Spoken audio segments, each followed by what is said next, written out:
All Quiet on the Western Front, the famous novel by Erich Maria Remarque. Chapter 1. We are at rest 5 miles behind the front. Yesterday we were relieved, and now our bellies are full of beef and haricot beans.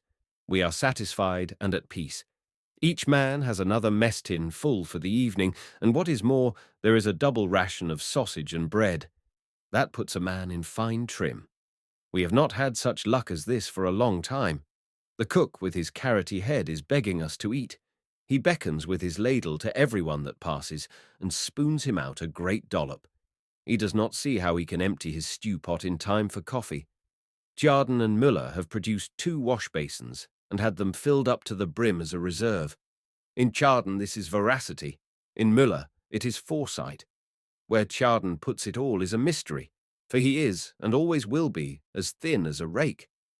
What's more important still is the issue of a double ration of smokes. 10 cigars, 20 cigarettes, and 2 quids of chew per man. Now that is decent. I have exchanged my chewing tobacco with Kaczynski for his cigarettes, which means I have 40 altogether. That's enough for a day. It is true we have no right to this windfall. The Prussian is not so generous. We have only a miscalculation to thank for it. 14 days ago we had to go up and relieve the front line. It was fairly quiet on our sector, so the quartermaster who remained in the rear had requisitioned the usual quantity of rations and provided for the full company of 150 men. But on the last day, an astonishing number of English field guns opened up on us with high explosive, drumming ceaselessly on our position, so that we suffered heavily and came back only 80 strong. Last night we moved back and settled down to get a good sleep for once. Kaczynski is right when he says it would not be such a bad war if only one could get a little more sleep. In the line we have had next to none, and 14 days is a long time at one stretch. It was noon before the first of us crawled out of our quarters. Half an hour later every man had his mess tin, and we gathered at the cookhouse, which smelt greasy and nourishing. At the head of the queue, of course, were the hungriest. Little Albert Kropp, the clearest thinker among us, and therefore the first to be lance corporal. Müller, who still carries his school textbooks with him, dreams of examinations, and during a bombardment mutters propositions in physics. Lear, who wears a full beard and has a preference for the girls from officers' brothels. He swears that they are obliged by an army order to wear silk chemises and to bathe before entertaining guests of the rank of major and upwards. And as the fourth, myself, Paul Bäumer. All 4 are 19 years of age, and all 4 joined up from the same class as volunteers for the war. Close behind us were our friends. Tjarden, a skinny locksmith of our own age, the biggest eater of the company. He sits down to eat as thin as a grasshopper and gets up as big as a bug in the family way. High Westhus, of the same age, a peat digger, who can easily hold a ration loaf in his hand and say, "Guess what I've got in my fist." Then Dietering, a peasant, who thinks of nothing but his farmyard and his wife. And finally, Stanislaus Kaczynski, the leader of our group, shrewd, cunning, and hard-bitten, 40 years of age, with a face of the soil, blue eyes, bent shoulders, and a remarkable nose for dirty weather, good food, and soft jobs. Our gang formed the head of the queue before the cookhouse. We were growing impatient, for the cook paid no attention to us. Finally, Kaczynski called out to him, "Say, Heinrich, open up the soup kitchen. Anyone can see the beans are done." He shook his head sleepily. "You must all be there first." Tjarden grinned. "We are all here." The sergeant cook still took no notice. "That may do for you," he said. "But where are the others? They won't be fed by you today. They're either in the dressing station or pushing up daisies." The cook was quite disconcerted as the facts dawned on him. He was staggered. "And I have cooked for 150 men." Kropp poked him in the ribs. "Then for once we'll have enough. Come on, begin." Suddenly a vision came over Tjarden. His sharp, mousy features began to shine. His eyes grew small with cunning. His jaws twitched, and he whispered hoarsely, "Man, then you've got bread for 150 men too, eh?" The sergeant cook nodded, absent-minded and bewildered. Jaden seized him by the tunic. And sausage? Ginger nodded again. Jaden's chaps quivered. Tobacco, too? Yes, everything. Giarden beamed. What a bean feast! That's all for us. Each man gets, wait a bit, yes, practically 2 issues. Then Ginger stirred himself and said, That won't do. Then we got excited and began to crowd around. Why won't that do, you old carrot? Demanded Kaczynski. 80 men can't have what is meant for 150. We'll soon show you, growled Miller. I don't care about the stew, but I can only issue rations for 80 men, persisted Ginger. Kaczynski got angry. You might be generous for once. You haven't drawn food for 80 men, you've drawn it for the second company. Good. Let's have it then. We are the second company. We began to jostle the fellow. No one felt kindly toward him, for it was his fault that the food twice came up to us in the line too late and cold. Under shell fire, he wouldn't bring his kitchen up near enough, so that our soup carriers had to go much farther than those of the other companies. Now Bulker of the first company is a much better fellow. He is as fat as a hamster in winter, but he trundles his pots when it comes to that right up to the very front line. We were in just the right mood, and there would certainly have been a dust-up if our company commander had not appeared. He informed himself of the dispute, and only remarked, Yes, we did have heavy losses yesterday. He looked in the Dixie. The beans look good. Ginger nodded. Cooked with meat and fat. The lieutenant looked at us. He knew what we were thinking, and he knew many other things too, because he came to the company as a non-com and was promoted from the ranks. He lifted the lid from the Dixie again and sniffed. Then passing on, he said, Serve out the whole issue. We can do with it, and bring me a plate full too. Ginger looked sheepish as Jaden danced round him. It doesn't cost you anything. One would think the quartermaster's store belonged to him, and now get on with it, you old blubber sticker, and don't you miscount either. You be hanged, spat out Ginger. When things get beyond him, he throws up the sponge altogether. He just goes to pieces. And as if to show that all things were now the same to him, of his own free will he shared out 1/2 pound of synthetic honey equally among us. Today is wonderfully good. The mail has come, and almost every man has a couple of letters and papers. We stroll over to the meadow behind the billets. Crop has the round lid of a margarine tub under his arm. On the right side of the meadow, a large common latrine has been built, a well-planned and durable construction. But that is for recruits who as yet have not learned how to make the most of whatever comes their way. We look for something better. Scattered about everywhere, there are separate, individual boxes for the same purpose. They are square, neat boxes with wooden sides all round and have unimpeachably satisfactory seats. On the sides are hand grips, enabling one to shift them about. We move 3 together in a ring and sit down comfortably. For 2 hours we have been here without getting up. I well remember how embarrassed we were as recruits in barracks when we had to use the general latrine. There were no doors, and 20 men sat side by side as in a railway carriage, so that they could be reviewed all at one glance, for soldiers must always be under supervision. Since then we have learned better than to be shy about such trifling immodesties. In time, things far worse than that came easy to us. Here in the open air, though, the business is entirely a pleasure. I no longer understand why we should always have shied at it before. It is, in fact, just as natural as eating and drinking. We did not properly appreciate these boxes when we first enlisted. They were new to us and did not fill such an important role, but now they have long been a matter of course. The soldier is on friendlier terms than other men with his stomach and intestines.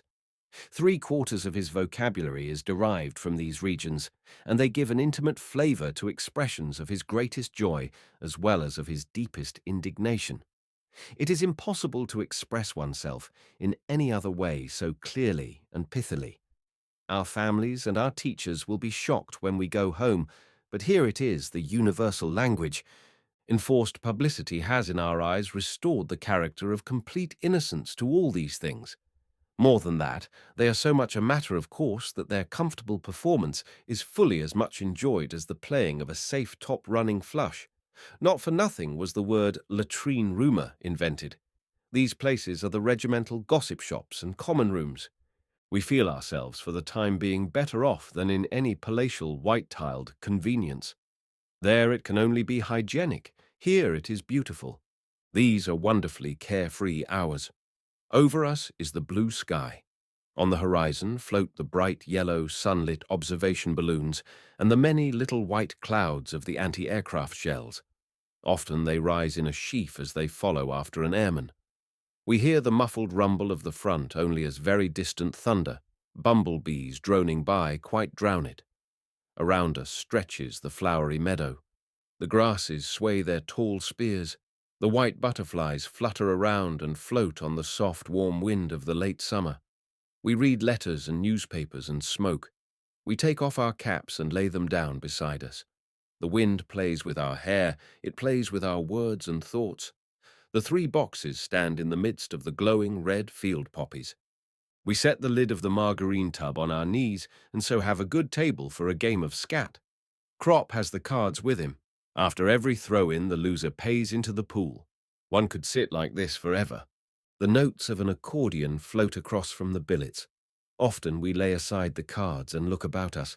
One of us will say, "Well, boys," or "It was a near thing that time."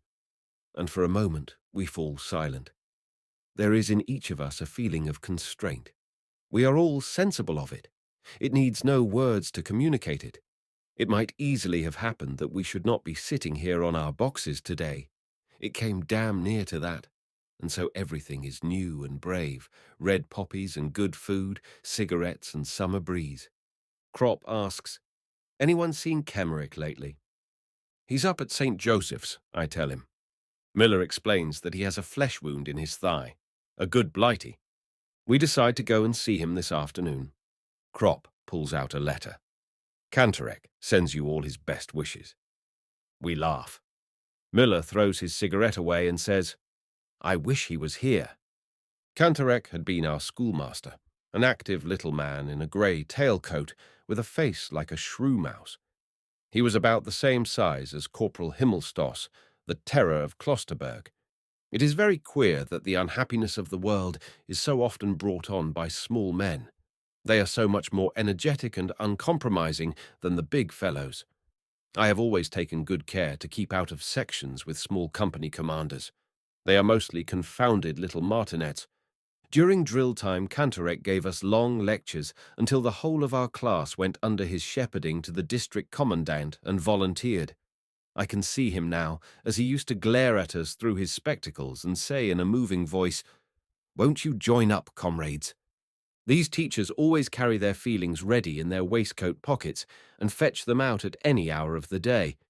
But we didn't think of that then. There was, indeed, one of us who hesitated and did not want to fall into line. That was Joseph Bäumer, a plump, homely fellow, but he did allow himself to be persuaded, otherwise he would have been ostracized. And perhaps more of us thought as he did, but no one could very well stand out, because at that time even one's parents were ready with the word coward.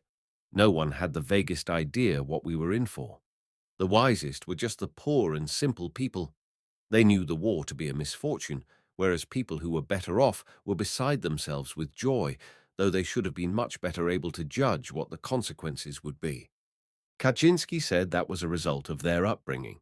It made them stupid, and what Kat said he had thought about. Strange to say, Bäumer was one of the first to fall. He got hit in the eye during an attack, and we left him lying for dead. We couldn't bring him with us, because we had to come back helter-skelter. In the afternoon, suddenly, we heard him call and saw him outside creeping towards us. He had only been knocked unconscious. Because he could not see and was mad with pain, he failed to keep under cover and so was shot down before anyone could go and fetch him in. Naturally, we couldn't blame Cantorek for this.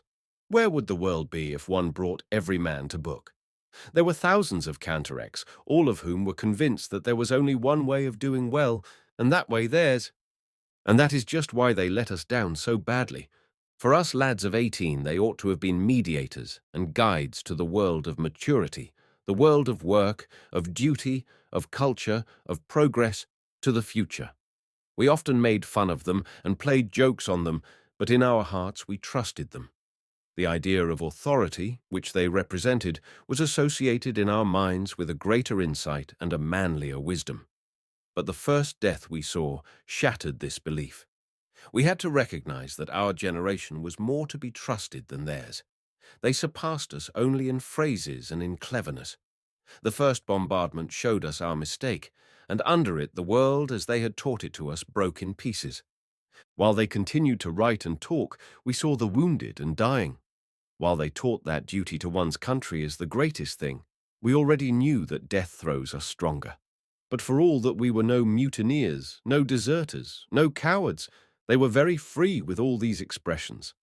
We loved our country as much as they. We went courageously into every action, but also we distinguished the false from the true.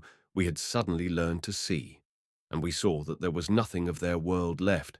We were all at once terribly alone, and alone we must see it through. Before going over to see Kemmerich, we pack up his things. He will need them on the way back. In the dressing station there is great activity. It reeks as ever of carbolic, ether, and sweat. Most of us are accustomed to this in the billets, but here it makes one feel faint. We ask for Kemmerich. He lies in a large room and receives us with feeble expressions of joy and helpless agitation. While he was unconscious, someone had stolen his watch. Müller shakes his head. I always told you that nobody should carry as good a watch as that. Müller is rather crude and tactless, otherwise he would hold his tongue, for anybody can see that Kemmerich will never come out of this place again. Whether he finds his watch or not will make no difference. At the most, one will only be able to send it to his people. How goes it, Franz? Asks Kropp. Kemmerich's head sinks. Not so bad, but I have such a damned pain in my foot. We look at his bed covering. His leg lies under a wire basket. The bed covering arches over it. I kick Müller on the shin, for he is just about to tell Kemmerich what the orderlies told us outside, that Kemmerich has lost his foot. The leg is amputated. He looks ghastly, yellow, and wan. In his face there are already the strained lines that we know so well. We have seen them now hundreds of times. They are not so much lines as marks. Under the skin the life no longer pulses. It has already pressed out to the boundaries of the body. Death is working through from within. It already has command in the eyes. Here lies our comrade, Kemmerich, who a little while ago was roasting horseflesh with us and squatting in the shell holes. He it is still, and yet it is not he any longer. His features have become uncertain and faint, like a photographic plate on which two pictures have been taken. Even his voice sounds like ashes. I think of the time when we went away. His mother, a good plump matron, brought him to the station. She wept continually. Her face was bloated and swollen. Kemmerich felt embarrassed, for she was the least composed of all. She simply dissolved into fat and water. Then she caught sight of me and took hold of my arm again and again and implored me to look after Franz out there. Indeed, he did have a face like a child, and such frail bones that after 4 weeks pack-carrying he already had flat feet. But how can a man look after anyone in the field? Now you will soon be going home, says Kropp. You would have had to wait at least 3 or 4 months for your leave. Kemmerich nods. I cannot bear to look at his hands. They are like wax. Under the nails is the dirt of the trenches. It shows through blue-black like poison. It strikes me that these nails will continue to grow like long, fantastic cellar plants long after Kemmerich breathes no more. I see the picture before me. They twist themselves into corkscrews and grow, and with them the hair on the decayed skull, just like grass in a good soil, just like grass. How can it be possible? Müller leans over. We have brought your things, Franz. Kemmerich signs with his hand. Put them under the bed. Müller does so. Kemmerich starts on again about the watch. How can one calm him without making him suspicious? Müller reappears with a pair of airman's boots. They are fine English boots of soft yellow leather which reach to the knee and lace all the way. They are things to be coveted. Müller is delighted at the sight of them. He matches their soles against his own clumsy boots and says, "Will you be taking them with you then, Franz?" We all three have the same thought. Even if he should get better, he would be able to use only one. They are no use to him. But as things are now, it is a pity that they should stay here. The orderlies will of course grab them as soon as he is dead. "Won't you leave them with us?" Müller repeats. Kemmerich doesn't want to. They are his most prized possessions. "Well, we could exchange," suggests Müller again. "Out here one can make some use of them." Still, Kemmerich is not to be moved. I tread on Müller's foot. Reluctantly, he puts the fine boots back again under the bed. We talk a little more and then take our leave. "Cheerio, Franz." I promise him to come back in the morning. Müller talks of doing so too. He is thinking of the lace-up boots and means to be on the spot. Kemmerich groans. He is feverish. We get hold of an orderly outside and ask him to give Kemmerich a dose of morphia. He refuses. If we were to give morphia to everyone, we would have to have tubs full. "Bah! You only attend to officers properly," says Kropp viciously. I hastily intervene and give him a cigarette. He takes it. "Are you usually allowed to give it then?" I ask him. He is annoyed. "If you don't think so, then why do you ask?" I press a couple more cigarettes into his hand. "Do us the favor." "Well, all right," he says. Kropp goes in with him. He doesn't trust him and wants to see. We wait outside. Müller returns to the subject of the boots. "They would fit me perfectly. In these boots I get blister after blister. Do you think he will last till tomorrow after drill? If he passes out in the night, we know where the boots." Kropp returns. "Do you think?" he asks. "Done for," says Müller emphatically. We go back to the huts. I think of the letter that I must write tomorrow to Kemmerich's mother. I am freezing. I could do with a tot of rum. Müller pulls up some grass and chews it. Suddenly, little Kropp throws his cigarette away, stamps on it savagely, and looking round him with a broken and distracted face, stammers, "Damned shit! The damned shit!" We walk on for a long time. Kropp has calmed himself. We understand. He sees red. Out here, every man gets like that sometime. "What has Kemmerich written to you?" Müller asks him. He laughs. "We are the Iron Youth." We all three smile bitterly. Kropp rails. He is glad that he can speak. Yes, that's the way they think, these 100,000 Kemmerich. Iron Youth. Youth. We are none of us more than 20 years old. But young. Youth. That is long ago. We are old folk.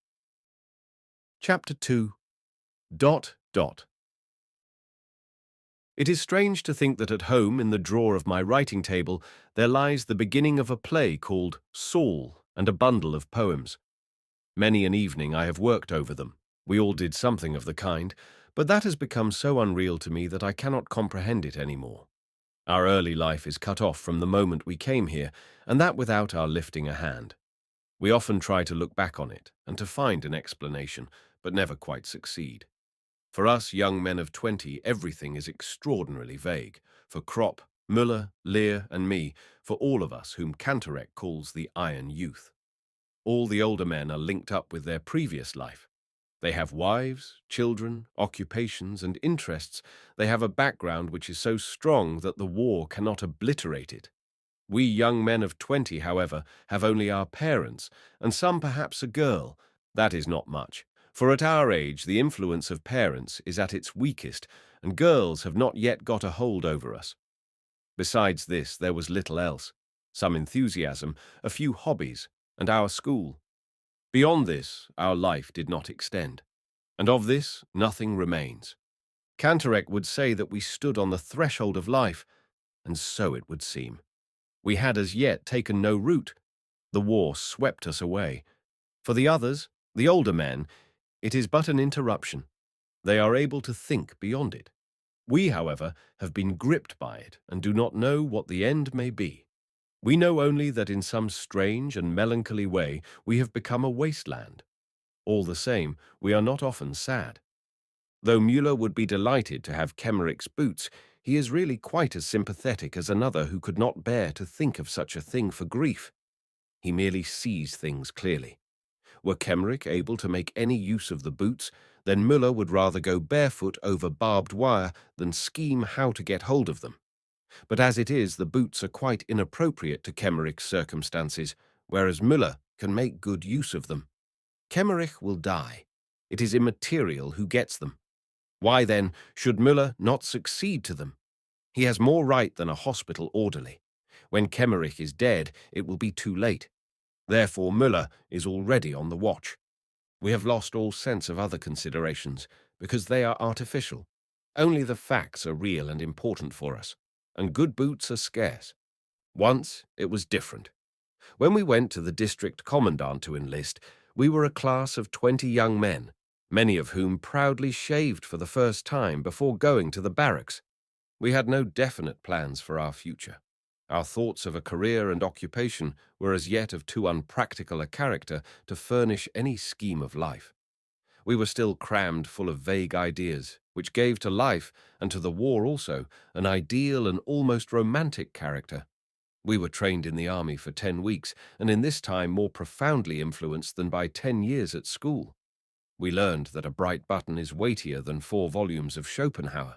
At first astonished, then embittered, and finally indifferent, we recognized that what matters is not the mind but the boot-brush, not intelligence but the system, not freedom but drill. We became soldiers with eagerness and enthusiasm, but they have done everything to knock that out of us. After 3 weeks it was no longer incomprehensible to us that a braided postman should have more authority over us than had formerly our parents, our teachers, and the whole gamut of culture from Plato to Goethe.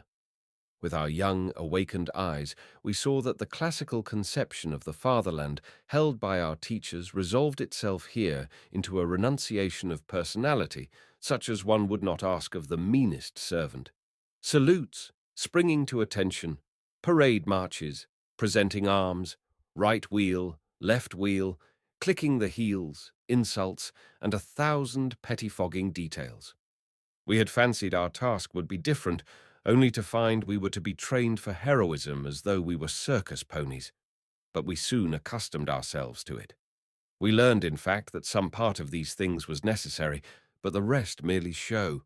Soldiers have a fine nose for such distinctions. By 3s and 4s, our class was scattered over the platoons amongst Frisian fishermen, peasants, and labourers, with whom we soon made friends. Kropp, Müller, Kemmerich, and I went to number 9th platoon under Corporal Himmelstoss. He had the reputation of being the strictest disciplinarian in the camp, and was proud of it. He was a small, undersized fellow with a foxy, waxed moustache who had seen 12 years' service and was in civil life a postman. He had a special dislike for Kropp, Tjaden, Westus, and me, because he sensed a quiet defiance. I have remade his bed 14 times in one morning. Each time he had some fault to find and pulled it to pieces. I have kneaded a pair of prehistoric boots that were as hard as iron for 20 hours, with intervals, of course, until they became as soft as butter, and not even Himmelstoss could find anything more to do to them. Under his orders, I have scrubbed out the corporal's mess with a toothbrush. Kropp and I were given the job of clearing the barrack square of snow with a hand broom and a dustpan, and we would have gone on till we were frozen had not a lieutenant accidentally appeared who sent us off and hauled Himmelstoss over the coals.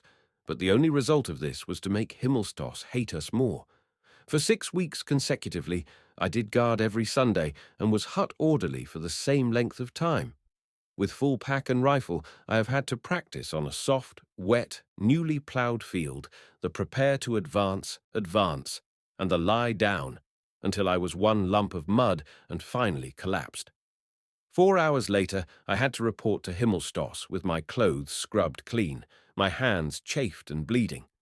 Together with Kropp, Westhus, and Tjaden, I have stood at attention in a hard frost without gloves for a quarter of an hour at a stretch, while Himmelstoss watched for the slightest movement of our bare fingers on the steel barrel of the rifle. I have run 8 times from the top floor of the barracks down to the courtyard in my shirt at 2 o'clock in the morning, because my drawers projected 3 inches beyond the edge of the stool on which one had to stack all one's things. Alongside me ran the corporal, Himmelstoss, and trod on my bare toes. At bayonet practice, I had constantly to fight with Himmelstoss, I with a heavy iron weapon, whilst he had a handy wooden one with which he easily struck my arms till they were black and blue. Once, indeed, I became so infuriated that I ran at him blindly and gave him a mighty jab in the stomach and knocked him down. When he reported me, the company commander laughed at him and told him he ought to keep his eyes open. He understood Himmelstoss and apparently was not displeased at his discomfiture. I became a past master on the parallel bars and strove to surpass my instructor at physical jerks. We have trembled at the mere sound of his voice, but this runaway post-horse never got the better of us. One Sunday, as Kropp and I were lugging a latrine bucket on a pole across the barrack yard, Himmelstoss came by, all polished up and spry for going out. He planted himself in front of us and asked how we liked the job. In spite of ourselves, we tripped and emptied the bucket over his legs. He raved, but the limit had been reached. "That means clink," he yelled. But Kropp had had enough. "There'll be an inquiry first," he said, "and then we'll unload." "Mind how you speak to a non-commissioned officer," bawled Himmelstoss. "Have you lost your senses? You wait till you're spoken to. What will you do, anyway?" "Show you up, Corporal," said Kropp, his thumbs in line with the seams of his trousers. Himmelstoss saw what we meant and went off without saying a word. But before he disappeared, he growled, "You'll drink this." But it was the end of his authority. He tried it on once more in the ploughed field with his "prepare to advance, advance, and lie down." We obeyed each order, since an order's an order and has to be obeyed. But we did it so slowly that Himmelstoss became desperate. Carefully, we went down on our knees, then on our hands, and so on. In the meantime, quite infuriated, he had given another command. But before we had even begun to sweat, he was hoarse. After that, he left us in peace. He did indeed always refer to us as swine, but there was, nevertheless, a certain respect in his tone. There were many other staff corporals, the majority of whom were more decent, but above all, each of them wanted to keep his good job there at home as long as possible, and that he could do only by being strict with the recruits. Practically every conceivable polishing job in the entire camp fell to us, and we often howled with rage. Many of us became ill through it. Wolf actually died of inflammation of the lung, but we would have felt ridiculous had we hauled down our colours. We became hard, suspicious, pitiless, vicious, tough, and that was good, for these attributes had been entirely lacking in us. Had we gone into the trenches without this period of training, most of us would certainly have gone mad. Only thus were we prepared for what awaited us. We did not break down, but endured. Our 20 years, which made many another thing so grievous, helped us in this. But by far the most important was that it awakened in us a strong, practical sense of esprit de corps, which in the field developed into the finest thing that arose out of the war: comradeship. I sit by Kemmerich's bed. He is sinking steadily. Around us is a great commotion. A hospital train has arrived, and the wounded fit to be moved are being selected. The doctor passes by Kemmerich's bed without once looking at him. "Next time, Franz," I say. He raises himself on the pillow with his elbows. "They have amputated my leg."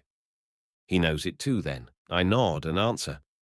"You must be thankful you've come off with that." He is silent. I resume. "It might have been both legs, Franz. Wegeler has lost his right arm. That's much worse. Besides, you will be going home." He looks at me. "Do you think so?" "Of course." "Do you think so?" he repeats. "Sure, Franz. Once you've got over the operation." He beckons me to bend down. I stoop over him, and he whispers, "I don't think so." "Don't talk rubbish, Franz. In a couple of days you'll see for yourself. What is it, anyway? An amputated leg? Here they patch up far worse things than that." He lifts one hand. "Look here, though. These fingers. That's the result of the operation. Just eat decently and you'll soon be well again. Do they look after you properly?" He points to a dish that is still half full. I get excited.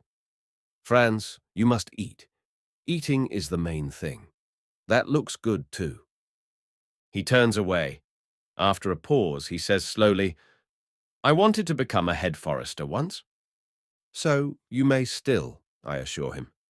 There are splendid artificial limbs now. You'd hardly know there was anything missing. They are fixed onto the muscles. You can move the fingers and work, and even write with an artificial hand. And besides, they will always be making new improvements. For a while he lies still. Then he says, You can take my lace-up boots with you for Müller. I nod and wonder what to say to encourage him. His lips have fallen away, his mouth has become larger, his teeth stick out and look as though they were made of chalk. The flesh melts, the forehead bulges more prominently, the cheekbones protrude. The skeleton is working itself through. The eyes are already sunken in. In a couple of hours it will be over. He's not the first that I have seen thus, but we grew up together, and that always makes it a bit different. I have copied his essays. At school, he used to wear a brown coat with a belt and shiny sleeves. He was the only one of us, too, who could do the giant's turn on the horizontal bar. His hair flew in his face like silk when he did it. Kemmerich was proud of him for it, but he couldn't endure cigarettes. His skin was very white. He had something of the girl about him. I glance at my boots. They are big and clumsy. The breeches are tucked into them, and standing up one looks well-built and powerful in these great drain pipes. But when we go bathing and strip, suddenly we have slender legs again and slight shoulders. We are no longer soldiers, but little more than boys. No one would believe that we could carry packs. It is a strange moment when we stand naked. Then we become civilians and almost feel ourselves to be so. When bathing, Franz Kemmerich looked as slight and frail as a child. There he lies now, but why? The whole world ought to pass by this bed and say, that is Franz Kemmerich, 19.5 years old. He doesn't want to die. Let him not die. My thoughts become confused. This atmosphere of carbolic and gangrene clogs the lungs. It is a thick gruel. It suffocates. It grows dark. Kemmerich's face changes colour. It lifts from the pillow and is so pale that it gleams. The mouth moves slightly. I draw near to him. He whispers, If you find my watch, send it home. I do not reply. It is no use any more. No one can console him. I am wretched with helplessness. This forehead with its hollow temples. This mouth that is now merely a slit. This sharp nose. And the fat, weeping woman at home to whom I must write. If only the letter were sent off already. Hospital orderlies go to and fro with bottles and pails. One of them comes up, casts a glance at Kemmerich, and goes away again. You can see he is waiting. Apparently he wants the bed. I bend over Franz and talk to him as though that could save him. Perhaps you will go to the convalescent home at Klosterberg, among the villas, Franz. Then you can look out from the window across the fields to the 2 trees on the horizon. It is the loveliest time of the year now, when the corn ripens. At evening the fields in the sunlight look like mother of pearl, and the lane of poplars by the Klosterbach, where we used to catch sticklebacks. You can build an aquarium again and keep fish in it, and you can go out without asking anyone. You can even play the piano if you want to. I lean down over his face, which lies in the shadow. He still breathes lightly. His face is wet. He is crying. What a fine mess I have made of it with my foolish talk. But Franz, I put my arm round his shoulder and put my face against his. Will you sleep now? He does not answer. The tears run down his cheeks. I would like to wipe them away, but my handkerchief is too dirty. An hour passes. I sit tensely and watch his every movement in case he may perhaps say something. What if he were to open his mouth and cry out? But he only weeps, his head turned aside. He does not speak of his mother or his brothers and sisters. He says nothing, all that lies behind him. He is entirely alone now with his little life of 19 years, and cries because it leaves him. This is the most disturbing and hardest parting that ever I have seen, although it was pretty bad too with Tidjane, who called for his mother, a big bear of a fellow who, with wild eyes full of terror, held off the doctor from his bed with a dagger until he collapsed. Suddenly, Kemmerich groans and begins to gurgle. I jump up, stumble outside and demand, "Where is the doctor? Where is the doctor?" As I catch sight of the white apron, I seize hold of it. "Come quick. Franz Kemmerich is dying." He frees himself and asks an orderly standing by, "Which will that be?" He says, "Bed 26, amputated thigh." He sniffs. "How should I know anything about it? I've amputated 5 legs today." He shoves me away, says to the hospital orderly, "You see to it," and runs off to the operating room. I tremble with rage as I go along with the orderly. The man looks at me and says, "One operation after another since 5 o'clock this morning. You know today alone there have been 16 deaths. Yours is the 17th. There will probably be 20 altogether." I become faint. All at once I cannot do any more. I won't revile any more. It is senseless. I could drop down and never rise up again. We are by Kemmerich's bed. He is dead. The face is still wet from the tears. The eyes are half open and yellow, like old horn buttons. The orderly pokes me in the ribs. "Are you taking his things with you?" I nod. He goes on, "We must take him away at once. We want the bed. Outside they are lying on the floor." I collect the things, untie Kemmerich's identification disc, and take it away. The orderly asks about the paybook. I say that it is probably in the orderly room, and go. Behind me, they are already hauling Franz onto a waterproof sheet. Outside the door, I am aware of the darkness and the wind as a deliverance. I breathe as deep as I can and feel the breeze in my face, warm and soft as never before. Thoughts of girls, of flowery meadows, of white clouds suddenly come into my head. My feet begin to move forward in my boots. I go quicker. I run. Soldiers pass by me. I hear their voices without understanding. The earth is streaming with forces which pour into me through the soles of my feet. The night crackles electrically. The front thunders like a concert of drums. My limbs move supply. I feel my joints strong. I breathe the air deeply. The night lives. I live. I feel a hunger, greater than comes from the belly alone. Müller stands in front of the hut and waits for me. I give him the boots. We go in and he tries them on. They fit well. He roots among his supplies and offers me a fine piece of saveloy. With it goes hot tea and rum. Chapter 3. Reinforcements have arrived. The vacancies have been filled, and the sacks of straw are already laid out in the huts. Some of them are old hands, but there are 25 men of a later draft from the base. They are about 2 years younger than us. Kropp nudges me. "Seen the infants?" I nod. We stick out our chests, shave in the open, shove our hands in our pockets, inspect the recruits, and feel ourselves to be Stone Age veterans. Kaczynski joins us. We stroll past the horse boxes and go over to the reinforcements, who have already been issued with gas masks and coffee. "Long time since you've had anything decent to eat, eh?" Cat asks one of the youngsters.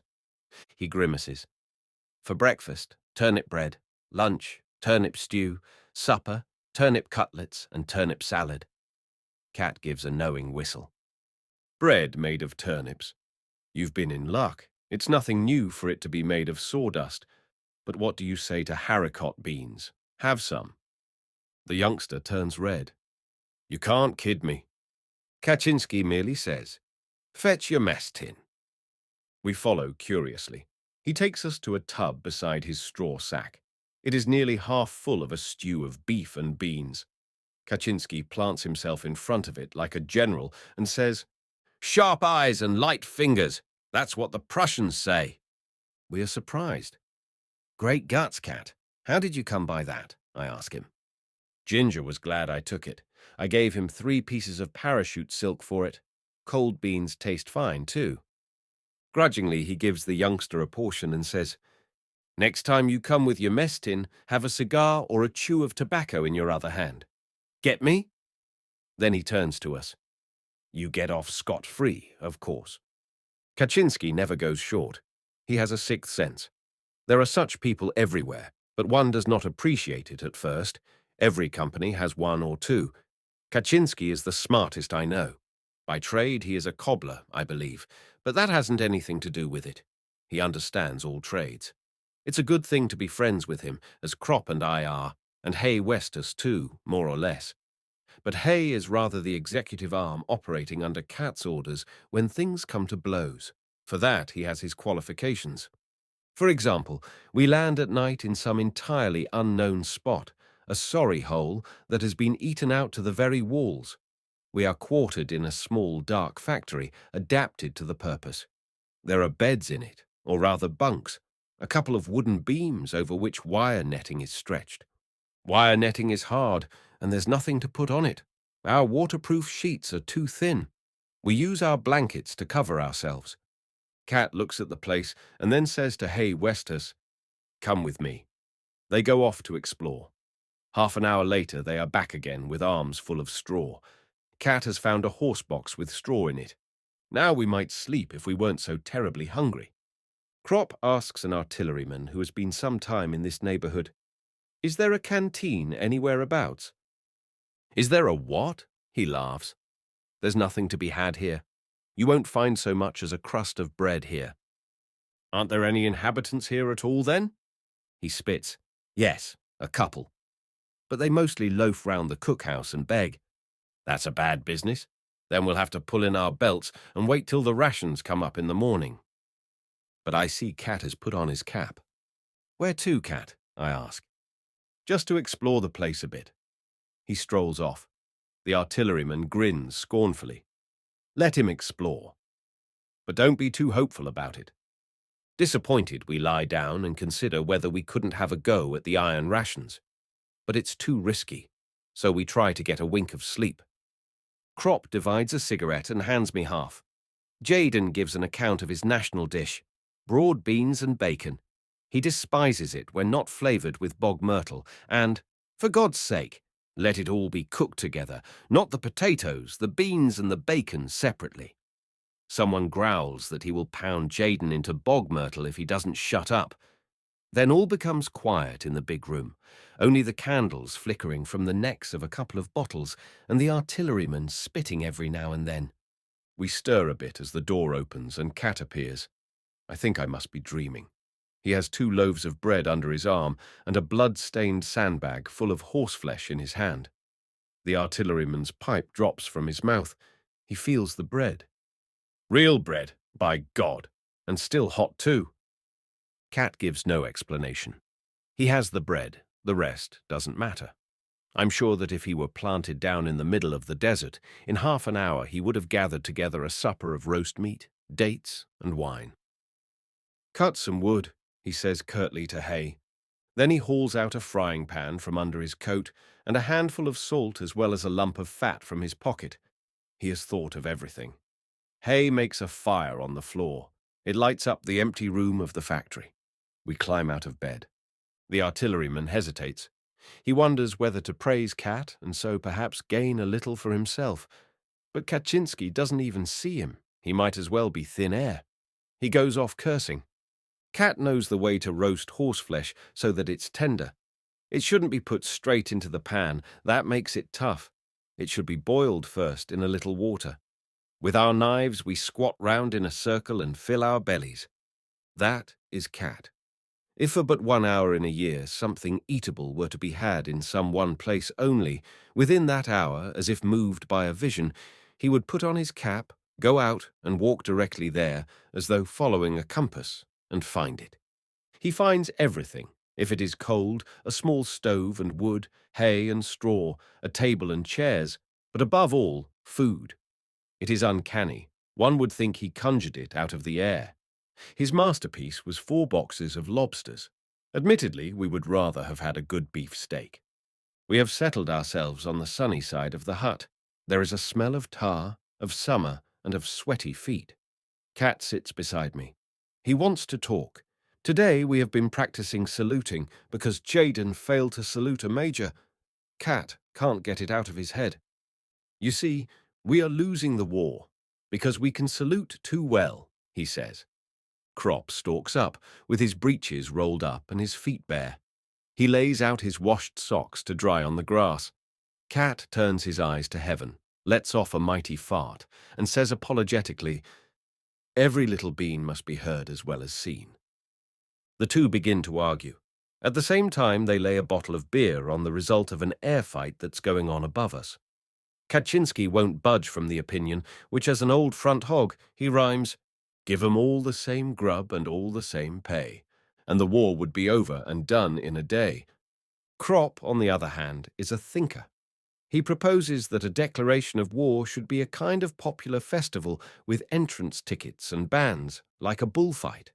Then, in the arena, the ministers and generals of the two countries, dressed in bathing drawers and armed with clubs, can have it out among themselves. Whoever survives, his country wins.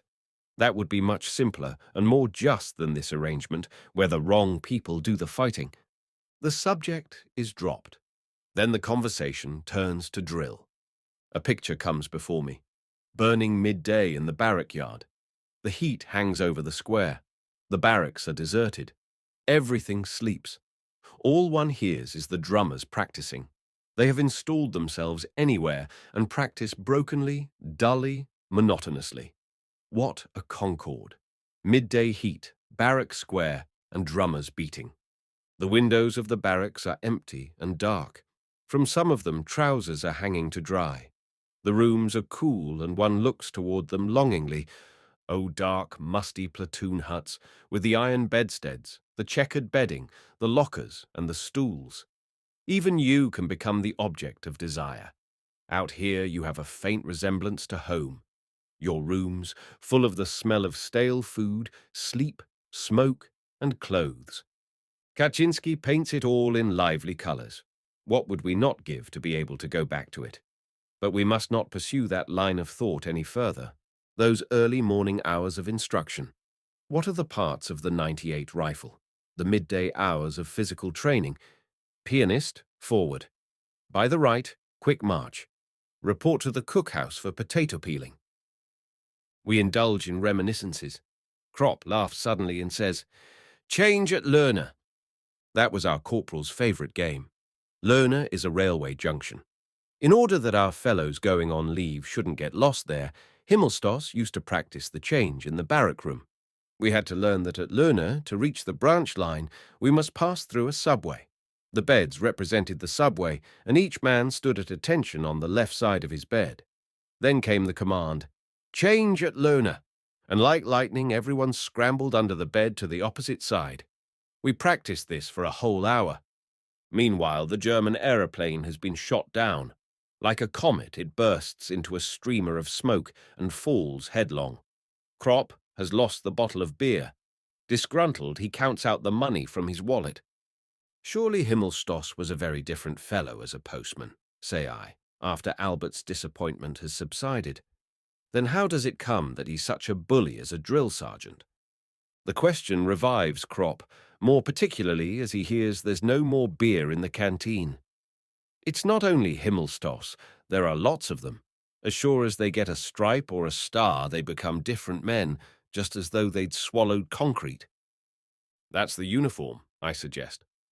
Roughly speaking it is, says Cat, and prepares for a long speech. But the root of the matter lies elsewhere. For instance, if you train a dog to eat potatoes and then afterwards put a piece of meat in front of him, he'll snap at it. It's his nature. And if you give a man a little bit of authority, he behaves just the same way, he snaps at it too. The things are precisely the same. In himself, man is essentially a beast, only he butters it over like a slice of bread with a little decorum. The army is based on that. One man must always have power over the other. The mischief is merely that each one has much too much power. A non-com can torment a private, a lieutenant a non-com, a captain a lieutenant, until he goes mad. And because they know they can, they all soon acquire the habit more or less. Take a simple case. We are marching back from the parade ground dog-tired. Then comes the order to sing. We are glad enough to be able to trail arms, but we sing spiritlessly.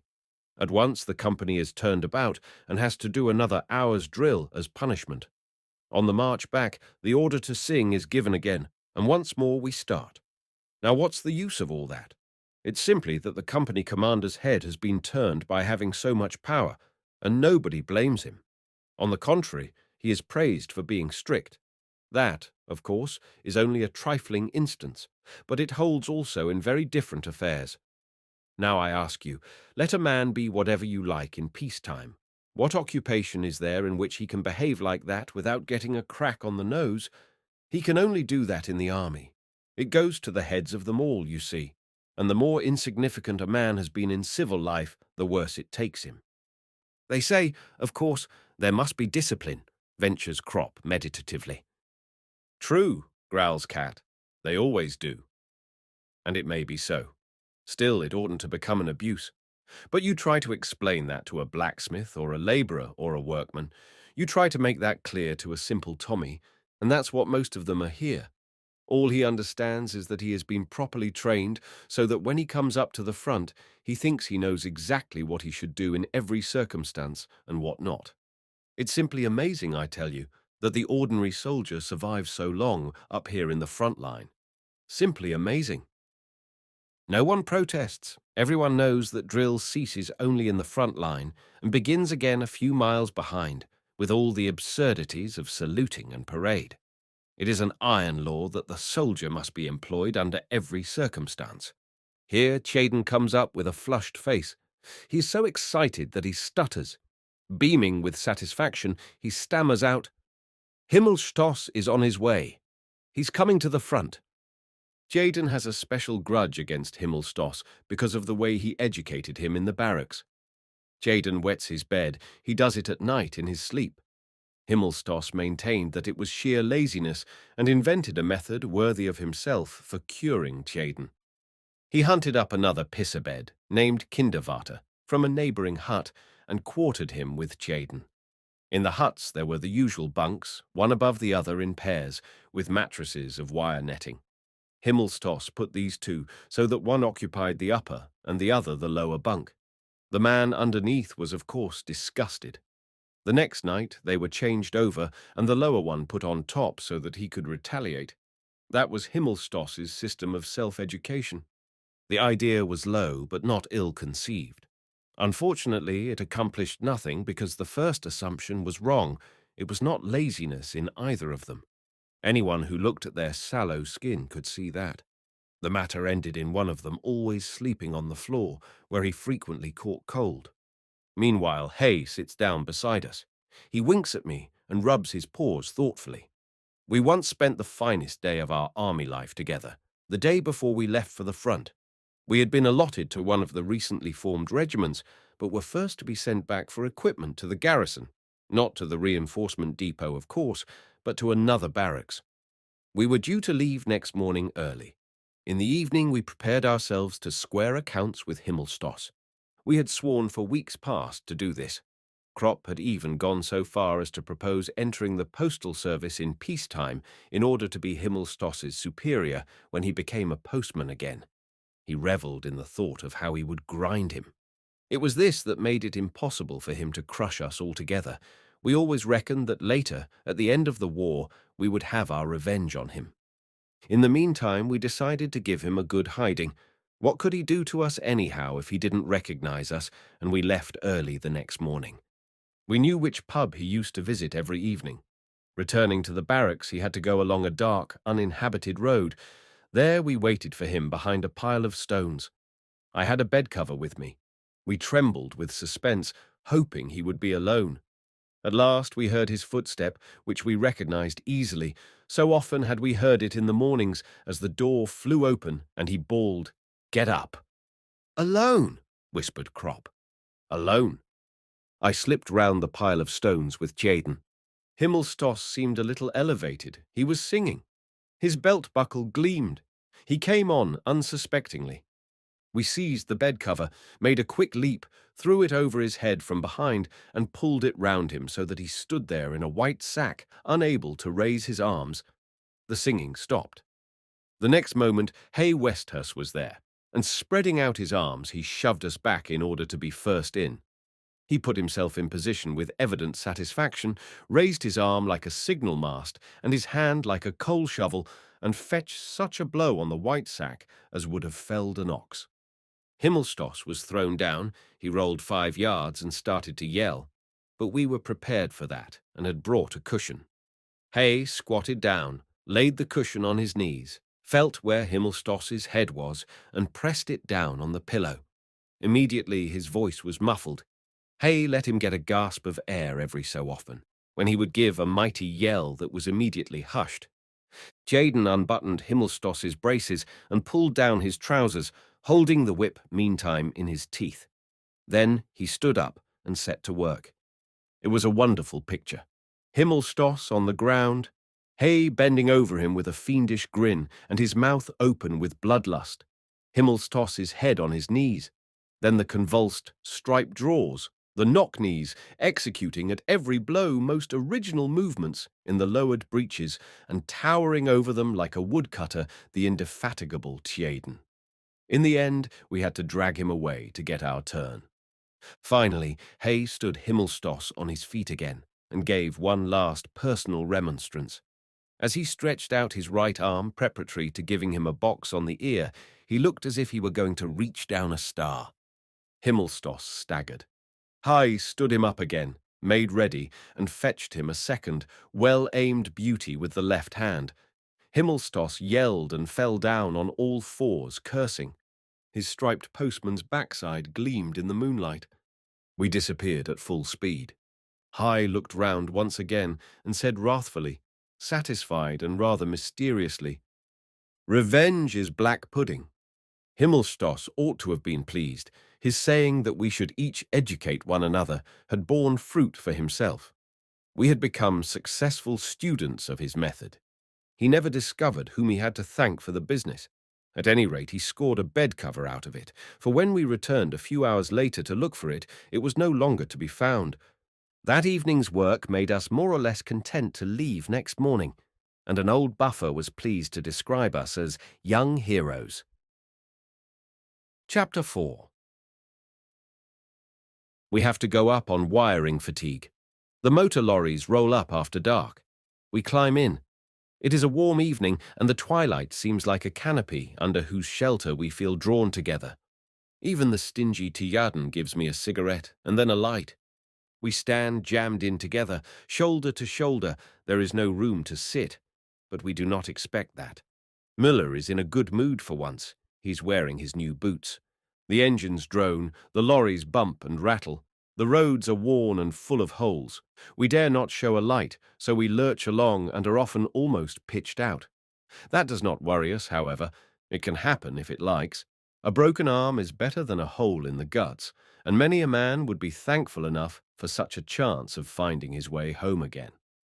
Beside us stream the munition columns in long files. They are making the pace. They overtake us going forward. We joke with them, and they answer back. A wall becomes visible. It belongs to a house which lies on the side of the road. I suddenly prick up my ears. Am I deceived? Again I hear distinctly the cackle of geese. A glance at Kaczynski. A glance from him to me. We understand one another. Cat, I hear some aspirants for the frying pan over there. He nods. It will be attended to when we come back. I have their number. Of course Cat has their number. He knows all about every leg of goose within a radius of 15 miles. The lorries arrive at the artillery lines.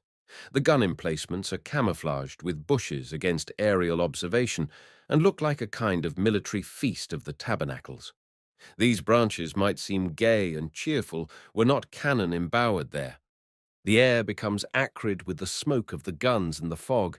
The fumes of powder taste bitter on the tongue. The roar of the guns makes our lorry stagger. The reverberation rolls raging away to the rear. Everything quakes. Our faces change imperceptibly. We are not, indeed, in the front line, but only in the reserves, yet in every face can be read. This is the front. Now we are within its embrace. It is not fear. Men who have been up as often as we have become thick-skinned. Only the young recruits are agitated. Cat explains to them, that was a 12-inch. You hear the explosion first, and afterwards comes the sound of the gun. But the hollow sound of the firing does not reach us. It is swallowed up in the general murmur of the front. Cat listens. There'll be a bombardment tonight. We all listen. The front is restless. The Tommies are firing already, says Crop. The shelling can be heard distinctly. It is the English batteries to the right of our section. They are beginning an hour too soon. According to us, they start punctually at 10 o'clock. What's got them? Says Müller. Their clocks must be fast. There'll be a bombardment, I tell you. I can feel it in my bones. Cat shrugs his shoulders. 3 shells land beside us. The burst of flame shoots across the fog. The fragments howl and drone. We shiver and are glad to think that we shall be back in the huts early in the morning. Our faces are neither paler nor more flushed than usual. They are not more tense nor more flabby. And yet they are changed. We feel that in our blood a contact has shot home. That is no figure of speech. It is fact. It is the front, the consciousness of the front, that makes this contact. The moment that the first shells whistle over and the air is rent with the explosions, there is suddenly in our veins, in our hands, in our eyes, a tense waiting, a watching, a heightened alertness, a strange sharpening of the senses. The body, with one bound, is in full readiness. It often seems to me as though it were the vibrating, shuddering air that with a noiseless leap springs upon us, or as though the front itself emitted an electric current which awakened unknown nerve centers. Every time it is the same. We start out for the front plain soldiers, either cheerful or gloomy. Then come the first gun emplacements, and every word of our speech has a new ring. When Cat stands in front of the hut and says, "There'll be a bombardment," that is merely his own opinion. But if he says it here, then the sentence has the sharpness of a bayonet in the moonlight. It cuts clean through the thought. It thrusts nearer and speaks to this unknown thing that is awakened in us, a dark meaning. There'll be a bombardment. Perhaps it is our inner and most secret life that shivers and falls on guard. To me, the front is a mysterious whirlpool. Though I am in still water far away from its center, I feel the whirl of the vortex, sucking me slowly, irresistibly, inescapably into itself. From the earth, from the air, sustaining forces pour into us, mostly from the earth. To no man does the earth mean so much as to the soldier.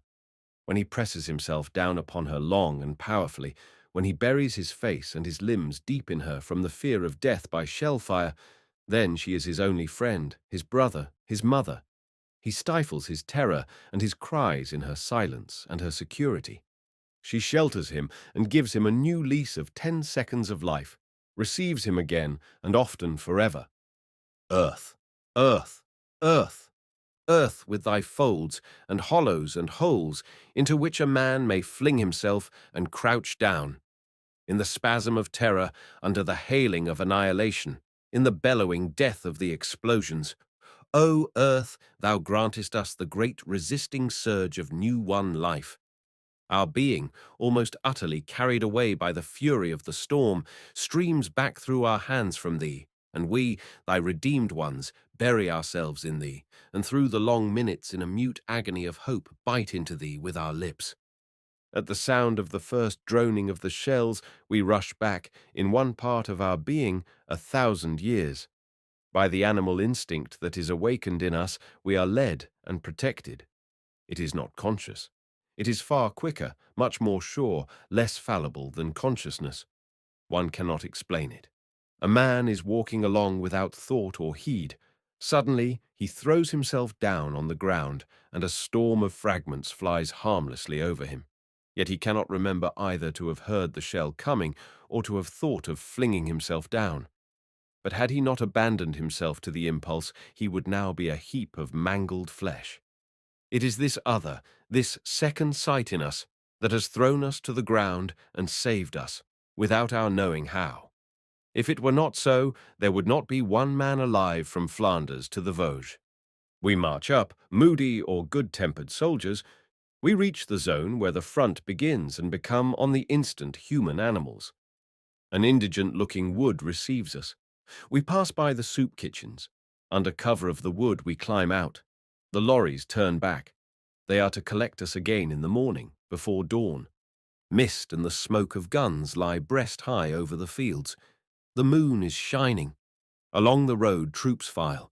Their helmets gleam softly in the moonlight. The heads and the rifles stand out above the white mist, nodding heads, rocking carriers of guns. Farther on, the mist ends. Here the heads become figures. Coats, trousers, and boots appear out of the mist as from a milky pool. They become a column. The column marches on. Straight ahead, the figures resolve themselves into a block. Individuals are no longer recognizable. The dark wedge presses onward, fantastically topped by the heads and weapons floating off on the milky pool. A column, not men at all. Guns and munition wagons are moving along a crossroad. The backs of the horses shine in the moonlight. Their movements are beautiful. They toss their heads, and their eyes gleam. The guns and the wagons float before the dim background of the moonlit landscape. The riders in their steel helmets resemble knights of a forgotten time. It is strangely beautiful and arresting. We push on to the pioneer dump. Some of us load our shoulders with pointed and twisted iron stakes. Others thrust smooth iron rods through rolls of wire and go off with them.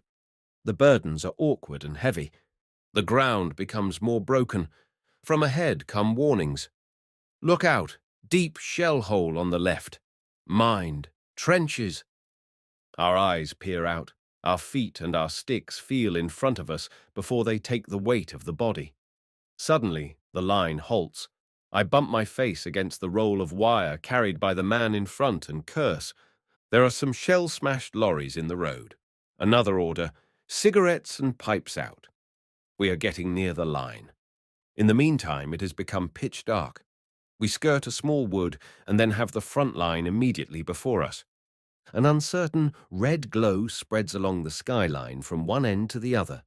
It is in perpetual movement, punctuated with the bursts of flame from the muzzles of the batteries. Balls of light rise up high above it, silver and red spheres which explode and rain down in showers of red, white, and green stars. French rockets go up, which unfold a silk parachute to the air and drift slowly down. They light up everything as bright as day. Their light shines on us, and we see our shadows sharply outlined on the ground. They hover for the space of a minute before they burn out. Immediately, fresh ones shoot up to the sky, and again green, red, and blue stars. Bombardment, says Cat. The thunder of the gun swells to a single heavy roar, and then breaks up again into separate explosions. The dry bursts of the machine guns rattle. Above us, the air teems with invisible swift movement, with howls, pipings, and hisses. They are the smaller shells, and amongst them, booming through the night like an organ, go the great coal boxes and the heavies. They have a hoarse, distant bellow like a rutting stag, and make their way high above the howl and whistle of the smaller shells. It reminds me of flocks of wild geese when I hear them. Last autumn, the wild geese flew day after day across the path of the shells. The searchlights begin to sweep the dark sky. They slide along it like gigantic tapering rulers. One of them pauses and quivers a little. Immediately, a second is beside him. A black insect is caught between them and tries to escape. The airman. He hesitates, is blinded, and falls. At regular intervals, we ram in the iron stakes. 2 men hold a roll, and the others spool off the barbed wire. It is that awful stuff with close-set, long spikes. I am not used to unrolling it and tear my hand. After a few hours it is done. But there is still some time before the lorries come. Most of us lie down and sleep. I try also, but it has turned too chilly. Near to the sea, one is constantly waked by the cold. Once I fall fast asleep. Then waking suddenly with a start, I do not know where I am. I see the stars, I see the rockets, and for a moment have the impression that I have fallen asleep at a garden fete. I don't know whether it is morning or evening. I lie in the pale cradle of the twilight and listen for soft words which will come, soft and near. Am I crying? I put my hand to my eyes. It is so fantastic. Am I a child? Smooth skin. It lasts only a second. Then I recognize the silhouette of Kaczynski. The old veteran, he sits quietly and smokes his pipe, a covered pipe, of course. When he sees I am awake, he says, "That gave you a fright. It was only a nose cap. It landed in the bushes over there." I sit up. I feel myself strangely alone. It's good Cat is there. He gazes thoughtfully at the front and says, "Mighty fine fireworks, if they weren't so dangerous." One lands behind us. 2 recruits jump up terrified. A couple of minutes later, another comes over, nearer this time. Cat knocks out his pipe. It makes a glow. Then it begins in earnest. We crawl away as well as we can in our haste. The next lands fair among us. 2 fellows cry out. Green rockets shoot up on the skyline. Barrage. The mud flies high. Fragments whiz past. The crack of the guns is heard long after the roar of the explosions. Beside us lies a fair-headed recruit in utter terror. He has buried his face in his hands. His helmet has fallen off. I fish hold of it and try to put it back on his head. He looks up, pushes the helmet off, and like a child creeps under my arm, his head close to my breast. The little shoulders heave, shoulders just like Kemmerich's. I let him be. So that the helmet should be of some use, I stick it on his behind. Not for a jest, but out of consideration, since that is his highest part. And though there is plenty of meat there, a shot in it can be damned painful. Besides, a man has to lie a whole month on his belly in the hospital, and afterwards he would be almost sure to have a limp. It's got someone pretty badly. Cries are heard between the explosions. At last it grows quiet. The fire has lifted over us and is now dropping on the reserves. We risk a look. Red rockets shoot up to the sky. Apparently there's an attack coming. Where we are, it is still quiet. I sit up and shake the recruit by the shoulder. "All over, kid." It's all right this time. He looks round him dazedly. "You'll get used to it soon," I tell him. He sees his helmet and puts it on. Gradually he comes to. Then suddenly he turns fiery red and looks confused. Cautiously he reaches his hand to his behind and looks at me dismally. I understand at once. Gun-shy. That wasn't the reason I had stuck his helmet over it. "That's no disgrace," I reassure him. "Many's the man before you has had his pants full after the first bombardment. Go behind that bush there and throw your underpants away. Get along." He goes off. Things become quieter, but the cries do not cease. "What's up, Albert?" I ask. "A couple of columns over there have got it in the neck." The cries continue. It is not men. They could not cry so terribly. "Wounded horses," says Cat. It's unendurable. It is the moaning of the world. It is the martyred creation, wild with anguish, filled with terror and groaning. We are pale. Deterring stands up. "God! For God's sake! Shoot them!" He is a farmer and very fond of horses. It gets under his skin. Then, as if deliberately, the fire dies down again. The screaming of the beasts becomes louder. One can no longer distinguish whence in this now quiet, silvery landscape it comes. Ghostly, invisible, it is everywhere. Between heaven and earth it rolls on immeasurably. Deterring raves and yells out, "Shoot them! Shoot them, can't you? Damn you again." "They must look after the men first," says Cat quietly. We stand up and try to see where it is. If we could only see the animals, we should be able to endure it better. Müller has a pair of glasses. We see a dark group, bearers with stretchers, and larger black clumps moving about. Those are the wounded horses. But not all of them. Some gallop away in the distance, fall down, and then run on farther. The belly of one is ripped open, the guts trail out. He becomes tangled in them and falls, then he stands up again. Deterring raises his gun and aims. Cat hits it up in the air. "Are you mad?" Deterring trembles and throws his rifle on the ground. We sit down and hold our ears. But this appalling noise, these groans and screams penetrate. They penetrate everywhere. We can bear almost anything. But now the sweat breaks out on us. We must get up and run, no matter where. But where these cries can no longer be heard. And it is not men. only horses.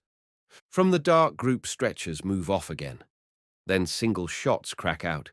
The black heap is convulsed and becomes thinner. At last. But still, it is not the end. The men cannot overtake the wounded beasts, which fly in their pain, their wide open mouths full of anguish. One of the men goes down on his knee. A shot. One horse drops, another. The last one props himself on his forelegs and drags himself round in a circle like a merry-go-round. Squatting, it drags round in circles on its stiffened forelegs. Apparently its back is broken. The soldier runs up and shoots it. Slowly, humbly, it sinks to the ground. We take our hands from our ears. The cries are silenced. Only a long-drawn, dying sigh still hangs on the air. Then again, only the rockets, the singing of the shells and the stars, and they shine out wonderfully. Deterring walks up and down, cursing, like to know what harm they've done. He returns to it once again. His voice is agitated. It sounds almost dignified as he says, "I tell you, it is the vilest baseness to use horses in the war." We go back. It is time we return to the lorries. The skies become a bit brighter. 3 o'clock in the morning. The breeze is fresh and cool. The pale hour makes our faces look grey. We trudge onward in single file through the trenches and shell holes and come again to the zone of mist. Kaczynski is restive. That's a bad sign. "What's up, Cat?" says Krop. "I wish I were back home." Home. He means the huts. "It won't last much longer, Cat." He is nervous. "I don't know. I don't know." We come to the communication trench and then to the open fields. The little wood reappears. We know every foot of ground here. There's the cemetery with the mounds and the black crosses. That moment it breaks out behind us, swells, roars and thunders. We duck down. A cloud of flame shoots up 100 yards ahead of us. The next minute, under a second explosion, part of the wood rises slowly in the air. 3 or 4 trees sail up and then crash to pieces. The shells begin to hiss like safety valves. Heavy fire. "Take cover," yells somebody. "Cover." The fields are flat. The wood is too distant and dangerous. The only cover is the graveyard and the mounds. We stumble across in the dark, and as though spirited away, every man lies glued behind a mound. Not a moment too soon. The dark goes mad. It heaves and raves. Darknesses blacker than the night rush on us with giant strides, over us and away. The flames of the explosions light up the graveyard. There is no escape anywhere. By the light of the shells, I try to get a view of the fields. They are a surging sea. Daggers of flame from the explosions leap up like fountains. It is impossible for anyone to break through it. The wood vanishes. It is pounded, crushed, torn to pieces. We must stay here in the graveyard. The earth bursts before us. It rains clods. I feel a smack. My sleeve is torn away by a splinter. I shut my fist. No pain. Still, that does not reassure me. Wounds don't hurt till afterwards. I feel the arm all over. It is grazed but sound. Now a crack on the skull. I begin to lose consciousness. Like lightning, the thought comes to me. Don't faint. Sink down in the black broth and immediately come up to the top again. A splinter slashes into my helmet, but has travelled so far that it does not go through. I wipe the mud out of my eyes. A hole is torn up in front of me. Shells hardly ever land in the same hole twice. I'll get into it. With one bound, I fling myself down and lie on the earth as flat as a fish. There it whistles again. Quickly I crouch together, claw for cover, feel something on the left, shove in beside it. It gives way. I groan. The earth leaps. The blast thunders in my ears. I creep under the yielding thing, cover myself with it, draw it over me. It is wood, cloth, cover, cover, miserable cover against the whizzing splinters. I open my eyes. My fingers grasp a sleeve, an arm. A wounded man. I yell to him. No answer. A dead man. My hand gropes farther. Splinters of wood. Now I remember again that we are lying in the graveyard. But the shelling is stronger than everything. It wipes out the sensibilities. I merely crawl still deeper into the coffin. It should protect me, and especially as death himself lies in it too. Before me gapes the shell hole. I grasp it with my eyes, as with fists. With one leap I must be in it. There, I get a smack in the face. A hand clamps onto my shoulder. Has the dead man waked up? The hand shakes me. I turn my head. In the second of light, I stare into the face of Kaczynski. He has his mouth wide open and is yelling. I hear nothing. He rattles me, comes nearer. In a momentary lull, his voice reaches me. Gas! Gas! Gas! Pass it on! I grab for my gas mask. Some distance from me there lies someone. I think of nothing but this. That fellow there must know. Gas! Gas! I call. I lean toward him. I swipe at him with the satchel. He doesn't see. Once again, he merely ducks. It's a recruit. I look at Cat desperately. He has his mask ready. I pull out mine too. My helmet falls to one side. It slips over my face. I reach the man. His satchel is on the side nearest me. I seize the mask, pull it over his head. He understands. I let go, and with a jump, drop back into the shell hole. The dull thud of the gas shells mingles with the crashes of the high explosives. A bell sounds between the explosions, gongs and metal clappers warning everyone. Gas, gas, gas. Someone plumps down behind me, another. I wipe the goggles of my mask clear of the moist breath. It is Cat, Crop, and someone else. All four of us lie there in heavy, watchful suspense and breathe as lightly as possible. These first minutes with the mask decide between life and death. Is it tightly woven? I remember the awful sights in the hospital, the gas patients who in day-long suffocation cough their burnt lungs up in clots. Cautiously, the mouth applied to the valve, I breathe. The gas still creeps over the ground and sinks into all hollows. Like a big, soft jellyfish, it floats into our shell hole and lolls there obscenely. I nudge Cat. It is better to crawl out and lie on top than to stay here where the gas collects most. But we don't get as far as that. A second bombardment begins. It is no longer as though the shells roared. It is the earth itself raging. With a crash, something black bears down on us. It lands close beside us, a coffin thrown up. I see Cat move and I crawl across. The coffin has hit the fourth man in our hole on his outstretched arm.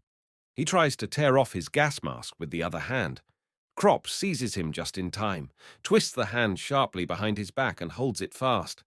Cat and I proceed to free the wounded arm. The coffin lid is loose and bursts open. We are easily able to pull it off. We toss the corpse out. It slides down to the bottom of the shell hole. Then we try to loosen the underpart. Fortunately, the man swoons, and Crop is able to help us.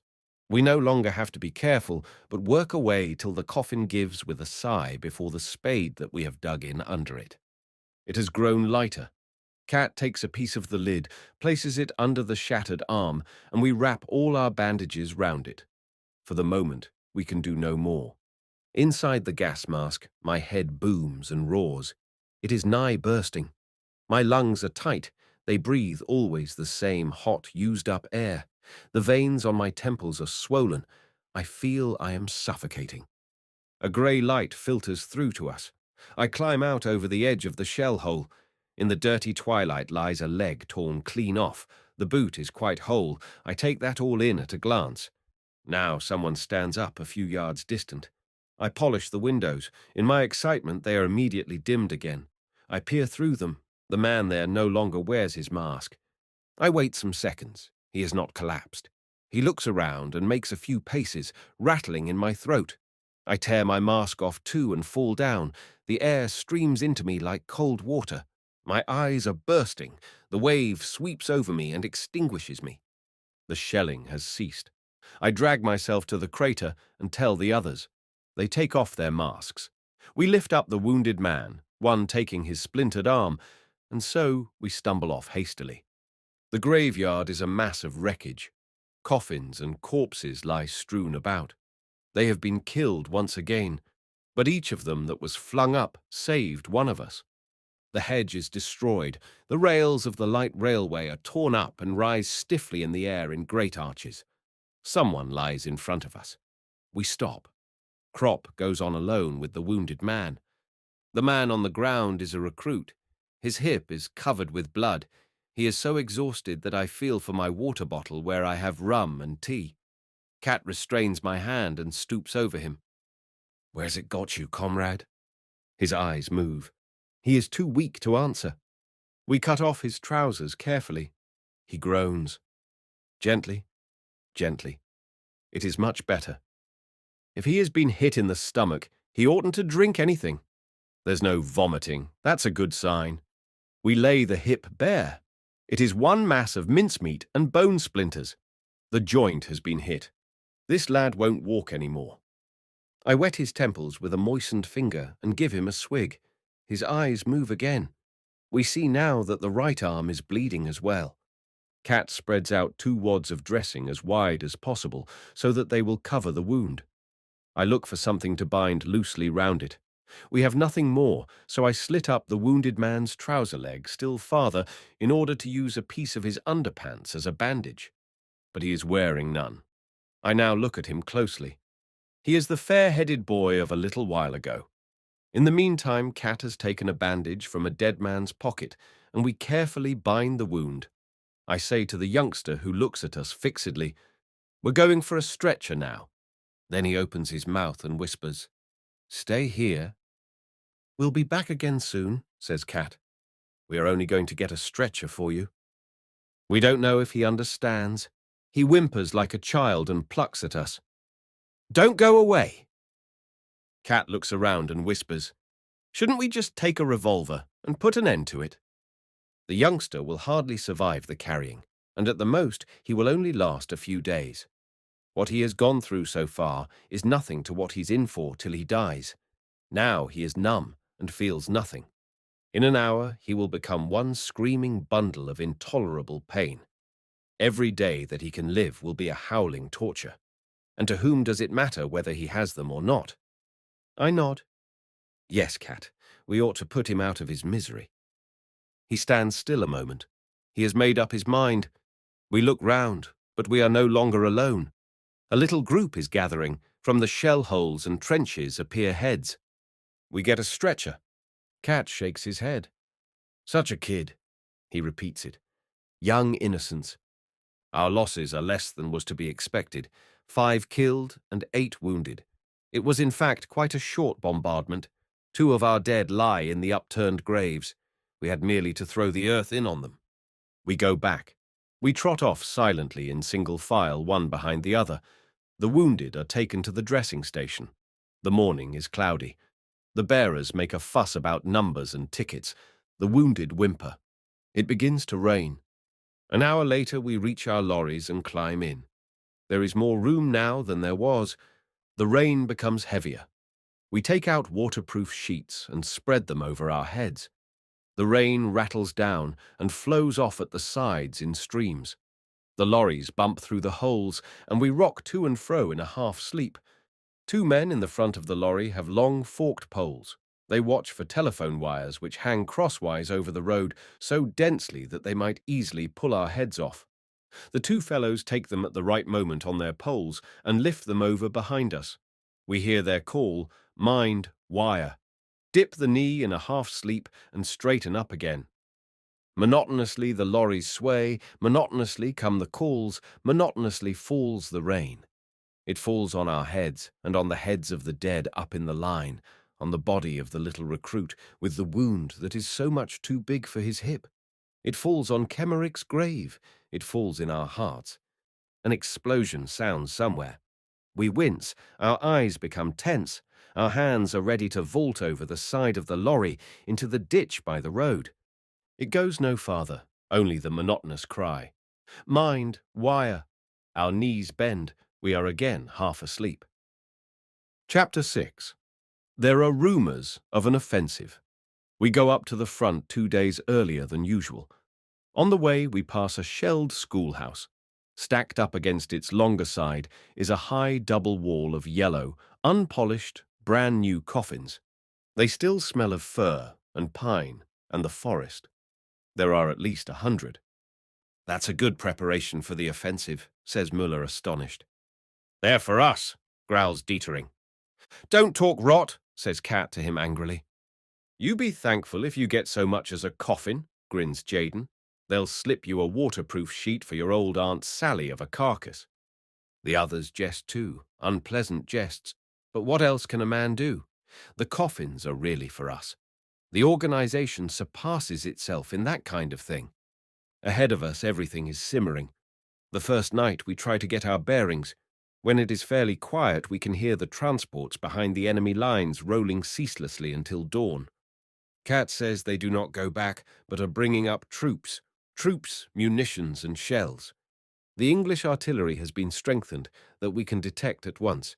There are at least 4 more batteries of 25s to the right of the farm, and behind the poplars they have put in trench mortars. Besides these, they have brought up a number of those little French beasts with instantaneous fuses. We are in low spirits. After we have been in the dugouts 2 hours, our own shells begin to fall in the trench. This is the 3rd time in 4 weeks. If it was simply a mistake in aim, no one would say anything, but the truth is that the barrels are worn out. The shots are often so uncertain that they land within our own lines. Tonight, 2 of our men were wounded by them. The front is a cage in which we must await fearfully whatever may happen.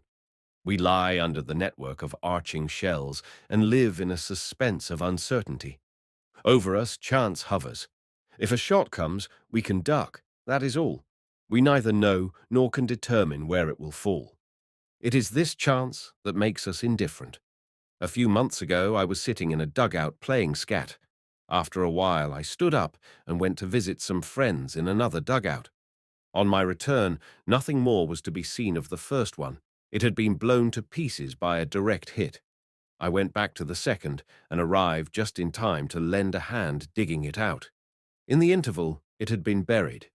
It is just as much a matter of chance that I am still alive as that I might have been hit.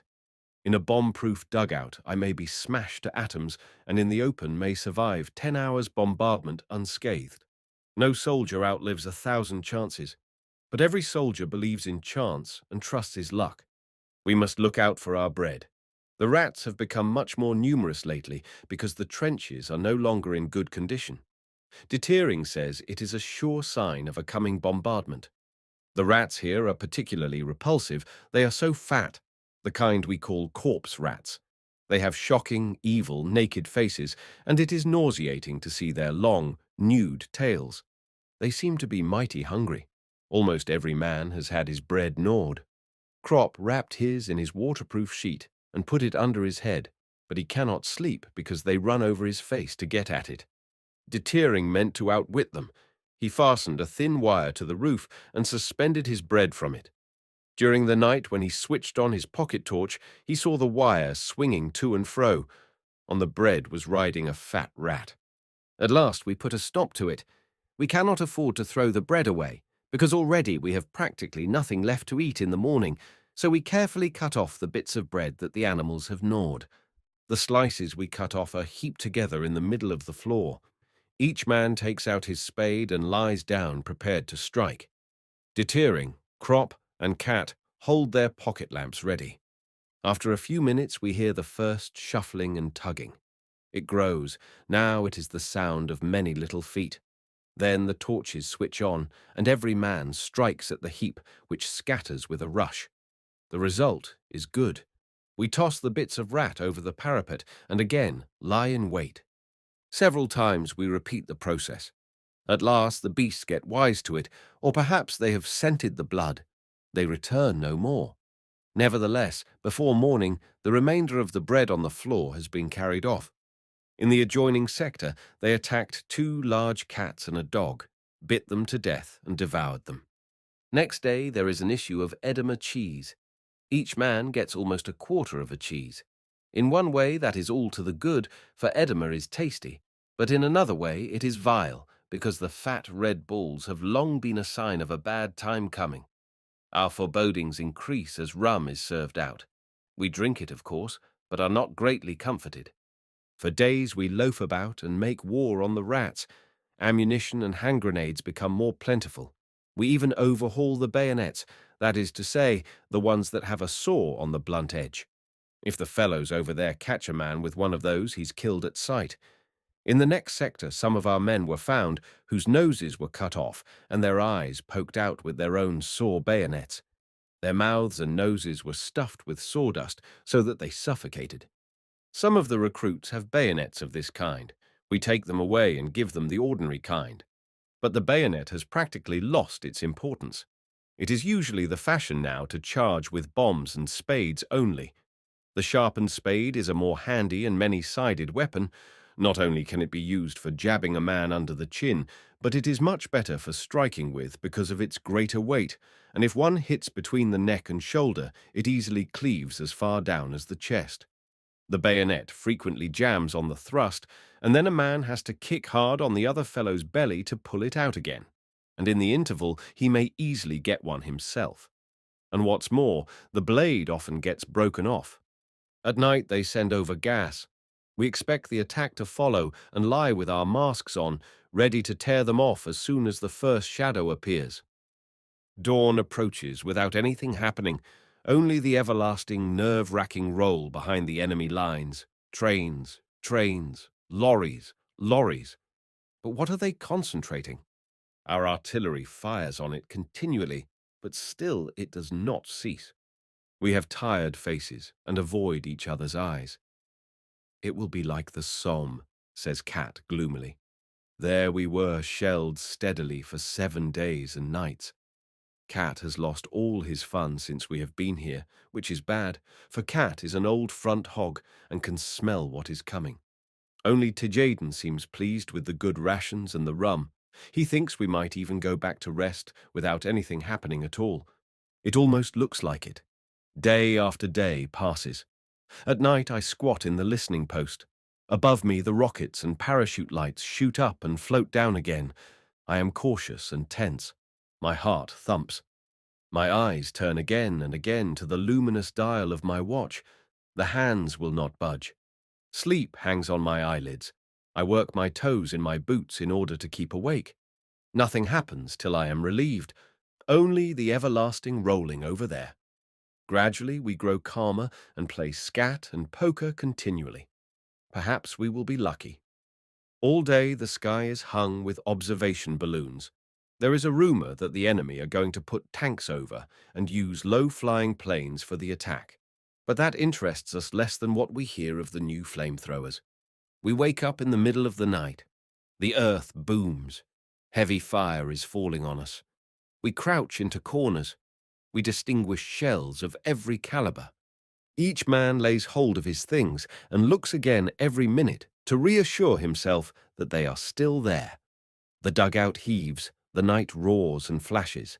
We look at each other in the momentary flashes of light and with pale faces and pressed lips shake our heads. Every man is aware of the heavy shells tearing down the parapet, rooting up the embankment and demolishing the upper layers of concrete. When a shell lands in the trench, we note how the hollow, furious blast is like a blow from the paw of a raging beast of prey. Already by morning, a few of the recruits are green and vomiting. They are too inexperienced. Slowly, the grey light trickles into the post and pales the flashes of the shells. Morning is come. The explosion of mines mingles with the gunfire. That is the most dementing convulsion of all. The whole region where they go up becomes one grave. The reliefs go out, the observers stagger in, covered with dirt and trembling. One lies down in silence in the corner and eats. The other, a reservist reinforcement, sobs. Twice he has been flung over the parapet by the blast of the explosions without getting any more than shell shock. The recruits are eyeing him. We must watch them. These things are catching. Already some lips begin to quiver. It is good that it is growing daylight. Perhaps the attack will come before noon. The bombardment does not diminish. It is falling in the rear too. As far as one can see, it spouts fountains of mud and iron. A wide belt is being raked. The attack does not come, but the bombardment continues. Slowly we become mute. Hardly a man speaks. We cannot make ourselves understood. Our trench is almost gone. At many places it is only 18 inches high. It is broken by holes and craters and mountains of earth. A shell lands square in front of our post. At once, it is dark. We are buried and must dig ourselves out. After an hour, the entrance is clear again, and we are calmer because we have had something to do. Our company commander scrambles in and reports that 2 dugouts are gone. The recruits calm themselves when they see him. He says that an attempt will be made to bring up food this evening. That sounds reassuring. No one had thought of it except Tjaden. Now the outside world seems to draw a little nearer. If food can be brought up, think the recruits, then it can't really be so bad. We do not disabuse them. We know that food is as important as ammunition, and only for that reason must be brought up. But it miscarries. A second party goes out, and it also turns back. Finally, Cat tries, and even he reappears without accomplishing anything. No one gets through, not even a fly small enough to get through such a barrage. We pull in our belts tighter and chew every mouthful 3 times as long. Still, the food does not last out. We are damnably hungry. I take out a scrap of bread, eat the white and put the crust back in my knapsack. From time to time I nibble at it. The night is unbearable. We cannot sleep, but stare ahead of us and doze. Tjaden regrets that we wasted the gnawed pieces of bread on the rats. We would gladly have them again to eat now. We are short of water too, but not seriously yet. Towards morning, while it is still dark, there is some excitement. Through the entrance rushes in a swarm of fleeing rats that try to storm the walls. Torches light up the confusion. Everyone yells and curses and slaughters. The madness and despair of many hours unloads itself in this outburst. Faces are distorted. Arms strike out. The beasts scream. We just stop in time to avoid attacking one another. The onslaught has exhausted us. We lie down to wait again. It is a marvel that our post has had no casualties so far. It is one of the few deep dugouts. A corporal creeps in. He has a loaf of bread with him. 3 people have had the luck to get through during the night and bring some provisions. They say the bombardment extends undiminished as far as the artillery lines. It is a mystery where the enemy gets all his shells. We wait and wait. By midday, what I expected happens. One of the recruits has a fit. I have been watching him for a long time, grinding his teeth and opening and shutting his fists. These hunted, protruding eyes, we know them too well. During the last few hours, he has had merely the appearance of calm. He had collapsed like a rotten tree. Now he stands up, stealthily creeps across the floor, hesitates a moment, and then glides towards the door. I intercept him and say, "Where are you going?"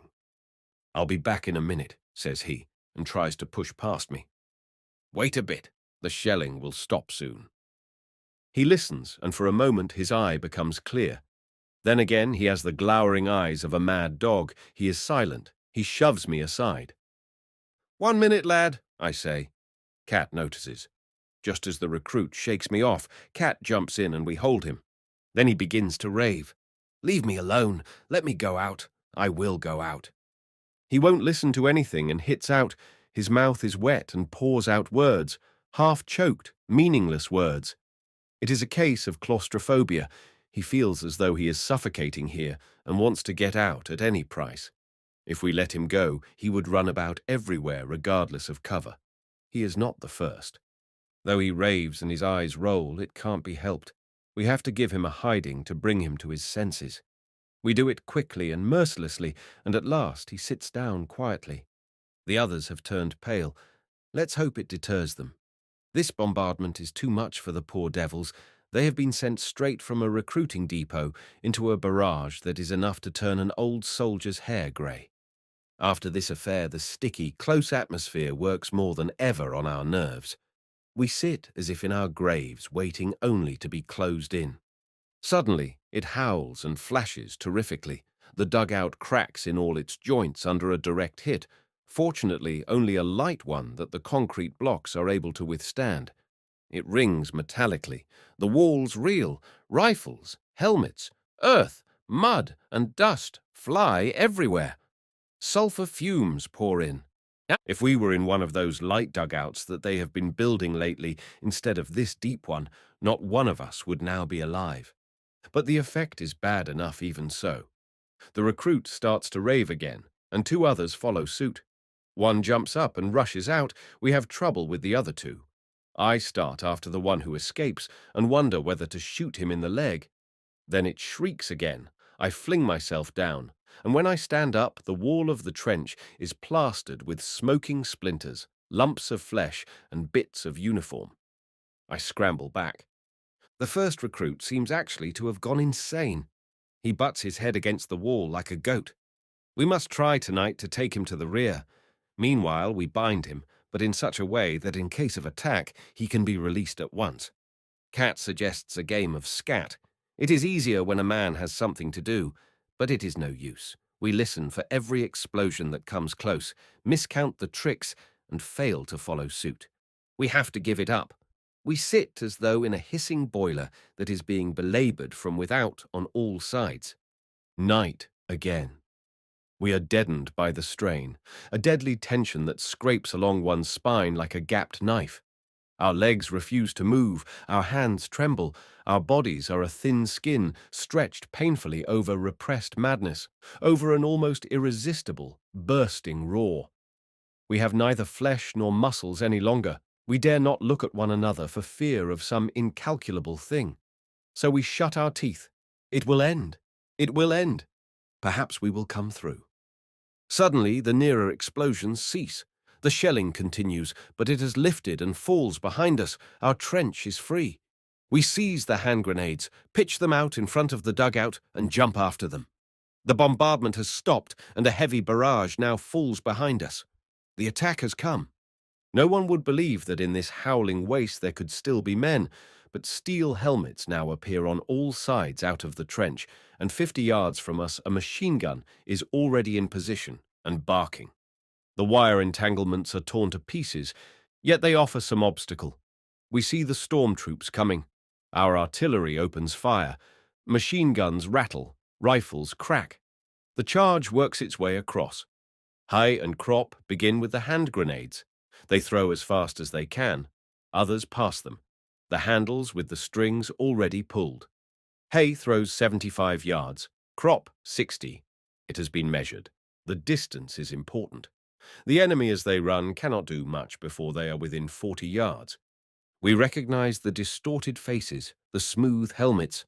They are French. They have already suffered heavily when they reach the remnants of the barbed wire entanglements. A whole line has gone down before our machine guns. Then we have a lot of stoppages and they come nearer. I see one of them, his face upturned, fall into a wire cradle. His body collapses, his hands remain suspended as though he were praying. Then his body drops clean away, and only his hands with the stumps of his arms, shot off, now hang in the wire. The moment we are about to retreat, 3 faces rise up from the ground in front of us. Under one of the helmets, a dark pointed beard and 2 eyes that are fastened on me. I raise my hand, but I cannot throw into those strange eyes. For one mad moment, the whole slaughter whirls like a circus round me, and these 2 eyes that are alone motionless. Then the head rises up, a hand, a movement, and my hand grenade flies through the air and into him. We make for the rear, pull wire cradles into the trench, and leave bombs behind us with the string pulled, which ensure us a fiery retreat. The machine guns are already firing from the next position. We have become wild beasts. We do not fight, we defend ourselves against annihilation. It is not against men that we fling our bombs. What do we know of men in this moment when death with hands and helmets is hunting us down? Now, for the first time in 3 days, we can see his face. Now, for the first time in 3 days, we can oppose him. We feel a mad anger. No longer do we lie helpless, waiting on the scaffold. We can destroy and kill, to save ourselves and be revenged. We crouch behind every corner, behind every barrier of barbed wire, and hurl heaps of explosives at the feet of the advancing enemy before we run. The blast of the hand grenades impinges powerfully on our arms and legs. Crouching like cats we run on, overwhelmed by this wave that bears us along, that fills us with ferocity, turning us into thugs, into murderers, into God only knows what devils. This wave that multiplies our strength with fear and madness and greed of life, seeking and fighting for nothing but our deliverance. If your own father came over with them, you would not hesitate to fling a bomb into him. The forward trenches have been abandoned. Are they still trenches? They are blown to pieces, annihilated. There are only broken bits of trenches, holes linked by tracks, nests of craters, that is all. But the enemy's casualties increase. They did not count on so much resistance. It is nearly noon. The sun blazes hotly, the sweat stings in our eyes. We wipe it off on our sleeves, and often blood with it. At last we reach a trench that is in a somewhat better condition. It is manned and ready for the counterattack. It receives us.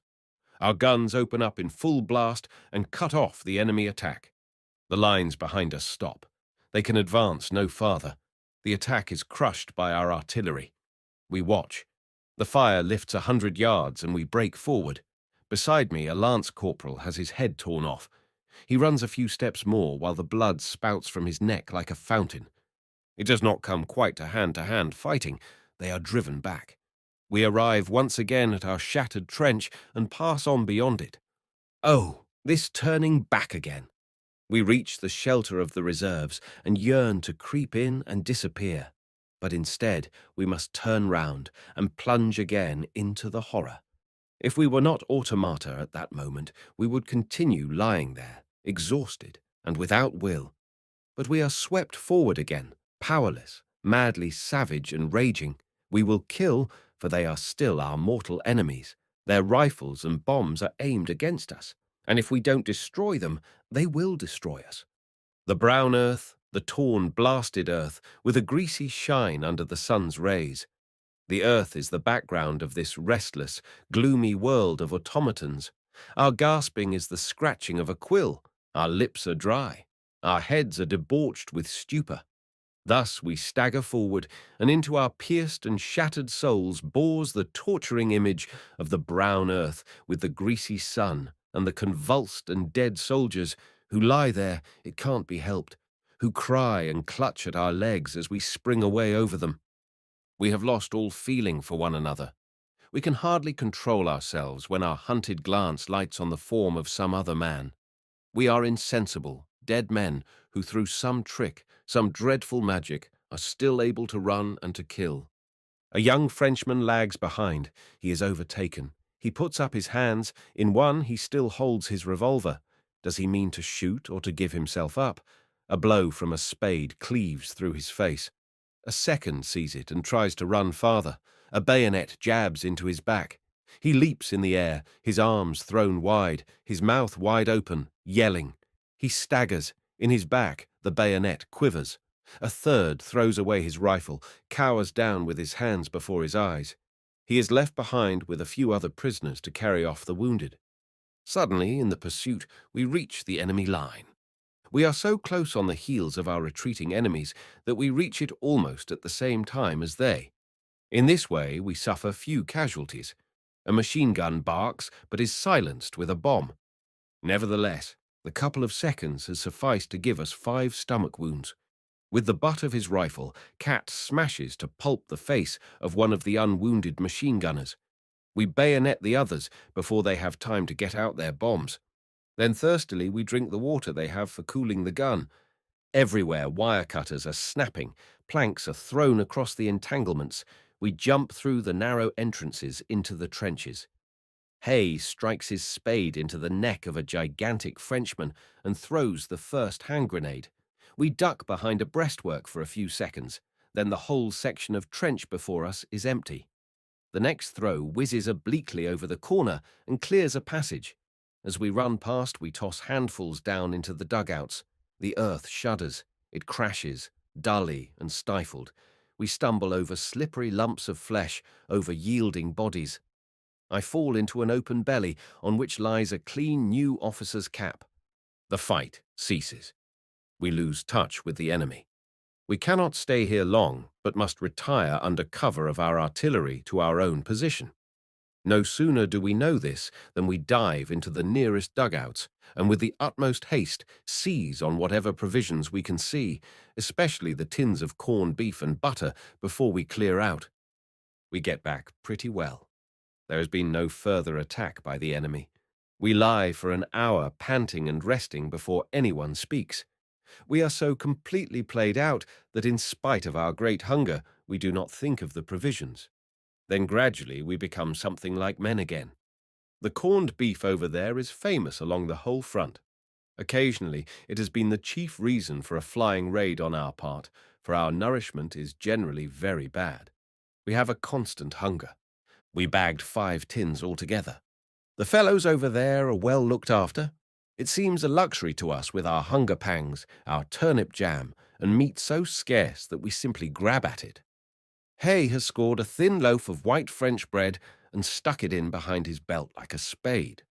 It is a bit bloody at one corner, but that can be cut off. It is a good thing we have something decent to eat at last. We still have a use for all our strength. Enough to eat is just as valuable as a good dugout. It can save our lives. That is the reason we are so greedy for it. Jaden has captured 2 water bottles full of cognac. We pass them round. The evening benediction begins. Night comes. Out of the craters rise the mists. It looks as though the holes were full of ghostly secrets. The white vapor creeps painfully round before it ventures to steal away over the edge. Then long streaks stretch from crater to crater. It is chilly. I am on sentry and stare into the darkness. My strength is exhausted as always after an attack, and so it is hard for me to be alone with my thoughts. They are not properly thoughts. They are memories which in my weakness turn homeward and strangely move me. The parachute lights shoot upwards, and I see a picture, a summer evening. I am in the cathedral cloister and look at the tall rose trees that bloom in the middle of the little cloister garden where the monks lie buried. Around the walls are the stone carvings of the Stations of the Cross. No one is there. A great quietness rules in this blossoming quadrangle. The sun lies warm on the heavy grey stones. I place my hand upon them and feel the warmth. At the right-hand corner, the green cathedral spire ascends into the pale blue sky of the evening. Between the glowing columns of the cloister is the cool darkness that only churches have, and I stand there and wonder whether, when I am 20, I shall have experienced the bewildering emotions of love. The image is alarmingly near. It touches me before it dissolves in the light of the next star shell. I lay hold of my rifle to see that it is in trim. The barrel is wet. I take it in my hand and rub off the moisture with my fingers. Between the meadows behind our town, there stands a line of old poplars by a stream. They were visible from a great distance, and although they grew on one bank only, we called them the Poplar Avenue. Even as children we had a great love for them. They drew us vaguely thither. We played truant the whole day by them and listened to their rustling. We sat beneath them on the bank of the stream and let our feet hang over in the bright, swift waters. The pure fragrance of the water and the melody of the wind in the poplars held our fancies. We loved them dearly, and the image of those days still makes my heart pause in its beating. It is strange that all the memories that come have these 2 qualities. They are always completely calm. That is predominant in them, and even if they are not really calm, they become so. They are soundless apparitions that speak to me with looks and gestures, silently, without any word, and it is the alarm of their silence that forces me to lay hold of my sleeve and my rifle, lest I should abandon myself to the liberation and allurement in which my body would dilate and gently pass away into the still forces that lie behind these things.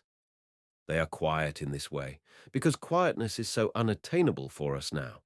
At the front, there is no quietness, and the curse of the front reaches so far that we never pass beyond it. Even in the remote depots and rest areas, the droning and the muffled noise of shelling is always in our ears. We are never so far off that it is no more to be heard. But these last few days, it has been unbearable. Their stillness is the reason why these memories of former times do not awaken desire so much as sorrow, a strange, inapprehensible melancholy. Once we had such desires, but they return not. They are past. They belong to another world that is gone from us. In the barracks they called forth a rebellious, wild craving for their return. For then they were still bound to us. We belonged to them, and they to us, even though we were already absent from them. They appeared in the soldiers' songs, which we sang as we marched between the glow of the dawn and the black silhouettes of the forests to drill on the moor. They were a powerful remembrance that was in us and came from us. But here in the trenches they are completely lost to us. They arise no more. We are dead, and they stand remote on the horizon. They are an apparition, a mysterious reflection drawing us home that we fear and love without hope. They are strong, and our desire is strong, but they are unattainable, and we know it. And even if these scenes of our youth were given back to us, we would hardly know what to do. The tender, secret influence that passed from them into us could not arise again. We long to be in them and to move in them. We long to remember and to love them and to be stirred by the sight of them. But it would be like gazing at the photograph of a dead comrade. Those are his features. It is his face, and the days we spent together take on a mournful life in the memory. But the man himself, it is not. We could never again, as the same beings, take part in those scenes. It was not any recognition of their beauty and their significance that attracted us, but the communion, the feeling of a comradeship with the things and events of our existence, which cut us off and made the world of our parents a thing incomprehensible to us. For then we surrendered ourselves to events and were lost in them, and the least little thing was enough to carry us down the stream of eternity. Perhaps it was only the privilege of our youth, but as yet we recognized no limits and saw nowhere an end. We had that thrill of expectation in the blood which united us with the course of our days. Today we would pass through the scenes of our youth like travellers. We are burnt up by hard facts. Like tradesmen, we understand distinctions, and like butchers, necessities. We are no longer untroubled. We are indifferent. We long to be there. But could we live there? We are forlorn like children, and experienced like old men. We are crude and sorrowful and superficial. I believe we are lost. My hands grow cold and my flesh creeps, and yet the night is warm. Only the mist is cold, this mysterious mist that trails the dead before us and sucks from them their last creeping life.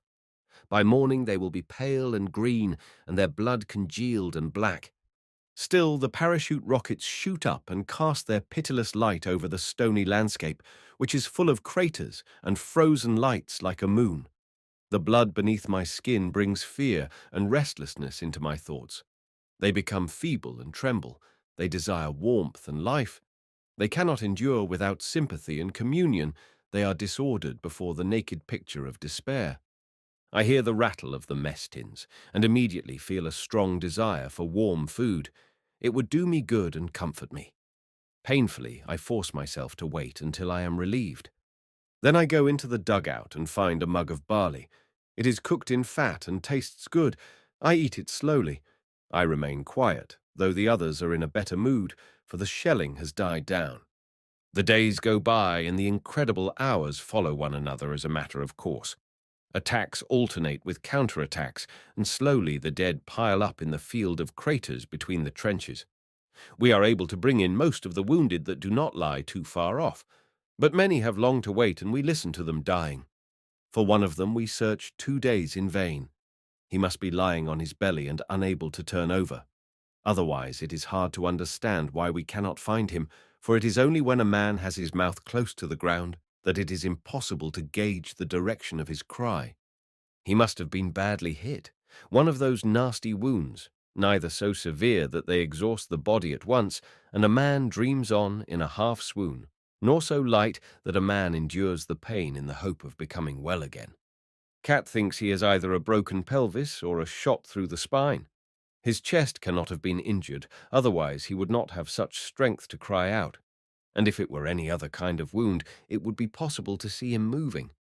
He grows gradually hoarser. The voice sounds so desperate that it prevails everywhere. The first night some of our fellows go out 3 times to look for him. But when they think they have located him and crawl across, next time they hear the voice, it seems to come from somewhere else altogether. We search in vain until dawn. We scrutinize the field all day with glasses, but discover nothing. On the second day the calls are fainter. That will be because his lips and mouth have become dry. Our company commander has promised special leave with 3 days extra to anyone who finds him. That is a powerful inducement, but we would do all that is possible without that, for his cry is terrible. Cat and Crop even go out in the afternoon, and Albert gets the lobe of his ear shot off in consequence. It is to no purpose. They come back without him. It is easy to understand what he cries. At first he called only for help. The second night he must have some delirium. He talks with his wife and his children. We often detect the name Elise. Today he merely weeps. By evening the voice dwindles to a croaking. But it persists still through the whole night. We hear it so distinctly because the wind blows toward our line. In the morning, when we suppose he must already have long gone to his rest, there comes across to us one last gurgling rattle. The days are hot and the dead lie unburied. We cannot fetch them all in. If we did, we should not know what to do with them. The shells will bury them. Many have their bellies swollen up like balloons. They hiss, belch, and make movements. The gases in them make noises. The sky is blue and without clouds. In the evening it grows sultry, and the heat rises from the earth. When the wind blows toward us, it brings the smell of blood, which is heavy and sweet. This deathly exhalation from the shell holes seems to be a mixture of chloroform and putrefaction, and fills us with nausea and retching. The nights become quiet, and the hunt for copper driving bands and the silken parachutes of the French star shells begins. Why the driving bands are so desirable, no one knows exactly. The collectors merely assert that they are valuable. Some have collected so many that they will stoop under the weight of them when we go back. But Hay at least gives a reason. He intends to give them to his girl to supplement her garters. At this, the Frisians explode with mirth. They slap their knees. By Jove, though, he's a wit. Hay is. He's got brains. Jardin especially can hardly contain himself. He takes the largest of the rings in his hand, and every now and then puts his leg through it to show how much slack there is. Hey, man, she must have legs like. Legs! His thoughts mount somewhat higher.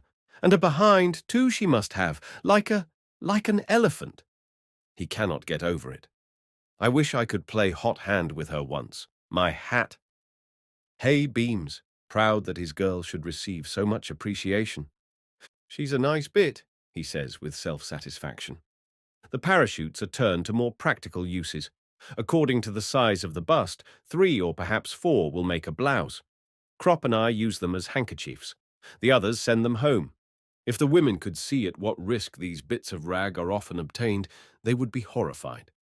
Cat surprises Jadon endeavouring with perfect equanimity to knock the driving band off a dud. If anyone else had tried it, the thing would have exploded, but Jadon always has his luck with him. One morning, 2 butterflies play in front of our trench. They are brimstone butterflies with red spots on their yellow wings. What can they be looking for here? There is not a plant nor a flower for miles. They settle on the teeth of a skull. The birds, too, are just as carefree. They have long since accustomed themselves to the war. Every morning larks ascend from no man's land. A year ago we watched them nesting. The young ones grew up too. We have a spell from the rats in the trench. They are in no man's land. We know what for. They grow fat. When we see one, we have a crack at it.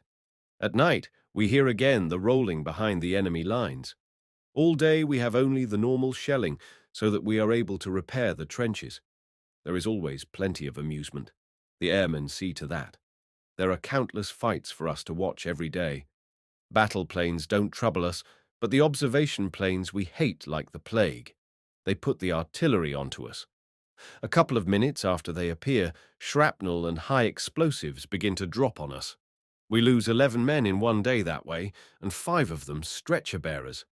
2 are so smashed that Jadon remarks you could scrape them off the wall of the trench with a spoon and bury them in a mess tin. Another has the lower part of his body and his legs torn off. Dead, his chest leans against the side of the trench. His face is lemon yellow. In his beard stills burns a cigarette. It glows until it dies out on his lips. We put the dead in a large shell hole. So far there are 3 layers, one on top of the other. Suddenly the shelling begins to pound again. Soon we are sitting up once more with the rigid tenseness of blank anticipation. Attack, counterattack, charge, repulse. These are words, but what things they signify. We have lost a good many men, mostly recruits. Reinforcements have again been sent up to our sector. It is one of the new regiments, composed of young fellows called up during last year. They have had hardly any training and are sent into the field with only a theoretical knowledge. They do know what a hand grenade is, it is true, but they have very little idea of cover, and what is most important of all, have no eye for it. A fold in the ground has to be quite 18 inches high before they can see it. Although we need reinforcement, the recruits give us almost more trouble than they are worth. They are helpless in this grim fighting area. They fall like flies. The present method of fighting from posts demands knowledge and experience. A man must have a feeling for the contours of the ground, an ear for the sound and character of the shells, must be able to decide beforehand where they will drop, how they will burst, and how to shelter from them. The young recruits, of course, know none of these things. They get killed simply because they can hardly tell shrapnel from high explosive. They are mown down because they are listening anxiously to the roar of the big coal boxes falling far in the rear and miss the light, piping whistle of the low, spreading little daisy cutters. They flock together like sheep instead of scattering, and even the wounded are shot down like hares by the airmen. Their pale turnip faces, their pitiful clenched hands, the miserable courage of these poor devils, the desperate charges and attacks made by these poor brave devils, who are so terrified that they dare not cry out loudly, but with battered chests and torn bellies and arms and legs only whimper softly for their mothers and cease as soon as one looks at them. Their sharp, downy, dead faces have the awful expressionlessness of dead children. It brings a lump into the throat to see how they go over and run and fall. A man would like to spank them, they are so stupid, and to take them by the arm and lead them away from here where they have no business to be. They wear grey coats and trousers and boots, but for most of them the uniform is far too big. It hangs on their limbs, their shoulders are too narrow, their bodies too slight. No uniform was ever made to these childish measurements. Between 5 and 10 recruits fall to every old hand. A surprise gas attack carries off a lot of them. They have not yet learned what to do. We found one dugout full of them, with blue heads and black lips. Some of them in a shell hole took their masks off too soon. They did not know that the gas lies longest in the hollows. When they saw others on top without masks, they pulled theirs off too and swallowed enough to scorch their lungs. Their condition is hopeless. They choke to death with hemorrhages and suffocation. In one part of the trench, I suddenly run into Himmelstoss. We dive into the same dugout. Breathless, we are all lying one beside the other, waiting for the charge. When we run out again, although I am very excited, I suddenly think, where's Himmelstoss? Quickly, I jump back into the dugout and find him with a small scratch lying in a corner, pretending to be wounded. His face looks sullen. He's in a panic. He's new to it too. But it makes me mad that the young recruit should be out there, and he here. "Get out!" I spit. He does not stir, his lips quiver, his moustache twitches. "Out!" I repeat. He draws up his legs, crouches back against the wall, and shows his teeth like a cur. I seize him by the arm and try to pull him up. He barks. That is too much for me. I grab him by the neck and shake him like a sack. His head jerks from side to side. "You lump! Will you get out? You hound! You skunk! Sneak out of it, would you?" His eye becomes glassy. I knock his head against the wall. "You cow!" I kick him in the ribs. "You swine!" I push him toward the door and shove him out head first. Another wave of our attack has just come up. A lieutenant is with them. He sees us and yells, "Forward! Forward! Join in! Follow!" And the word of command does what all my banging could not. Himmelstoss hears the order, looks round him as if awakened, and follows on. I come after and watch him go over. Once more he is the smart Himmelstoss of the parade ground. He has even outstripped the lieutenant and is far ahead. Bombardment, barrage, curtain fire, mines, gas, tanks, Machine guns, hand grenades, words, words, but they hold the horror of the world. Our faces are encrusted, our thoughts are devastated. We are weary to death. When the attack comes, we shall have to strike many of the men with our fists to waken them and make them come with us. Our eyes are burnt, our hands are torn, our knees bleed, our elbows are raw. How long has it been? Weeks, months, years? Only days. We see time pass in the colorless faces of the dying. We cram food into us. We run, we throw, we shoot, we kill, we lie about. We are feeble and spent, and nothing supports us but the knowledge that there are still feebler, still more spent, still more helpless ones there who, with staring eyes, look upon us as gods that escape death many times. In the few hours of rest we teach them. There, see that waggle top? That's a mortar coming. Keep down, it will go clean over, but if it comes this way, then run for it. You can run from a mortar.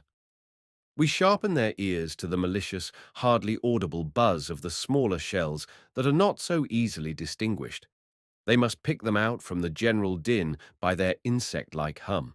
We explain to them that these are far more dangerous than the big ones that can be heard long beforehand. We show them how to take cover from aircraft, how to simulate a dead man when one is overrun in an attack, how to time hand grenades so that they explode half a second before hitting the ground. We teach them to fling themselves into holes as quick as lightning before the shells with instantaneous fuses. We show them how to clean up a trench with a handful of bombs. We explain the difference between the fuse length of the enemy bombs and our own. We put them wise to the sound of gas shells, show them all the tricks that can save them from death. They listen, they are docile, but when it begins again, in their excitement, they do everything wrong.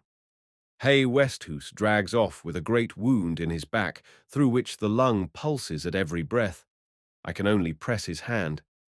It's all up, Paul. He groans and bites his arm because of the pain. We see men living with their skulls blown open. We see soldiers run with their 2 feet cut off.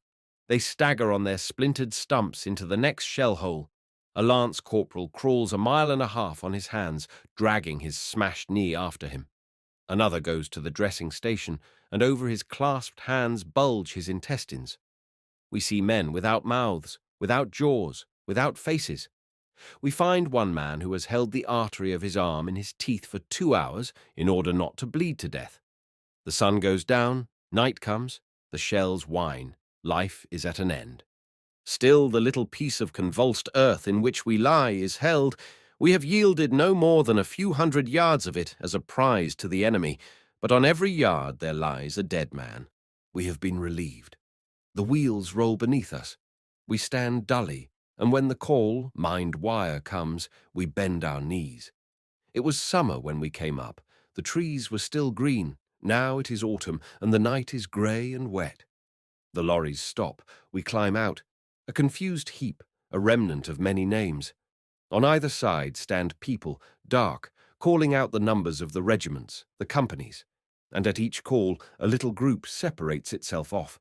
A small handful of dirty, pallid soldiers, a dreadfully small handful, and a dreadfully small remnant. Now someone is calling the number of our company. It is, yes, the company commander. He has got one too. His arm is in a sling. We go over to him, and I recognize Kat and Albert. We stand together, lean against each other, and look at one another. And we hear the number of our company called again and again. He will call a long time. They do not hear him in the hospitals and shell holes. Once again, "Second company, this way," and then more softly, "Nobody else, second company." He is silent, and then huskily he says, "Is that all?" and gives the order, "Number." The morning is grey. It was still summer when we came up, and we were 150 strong. Now we freeze, it is autumn, the leaves rustle, the voices flutter out wearily. 1, 2, 3, 4, and cease at 32. And there is a long silence before the voice asks, "Anyone else?" and waits, and then says softly, "In squads," and then breaks off and is only able to finish, "Second company," with difficulty. "Second company." March easy. A short line, trudges off into the morning. 32 men.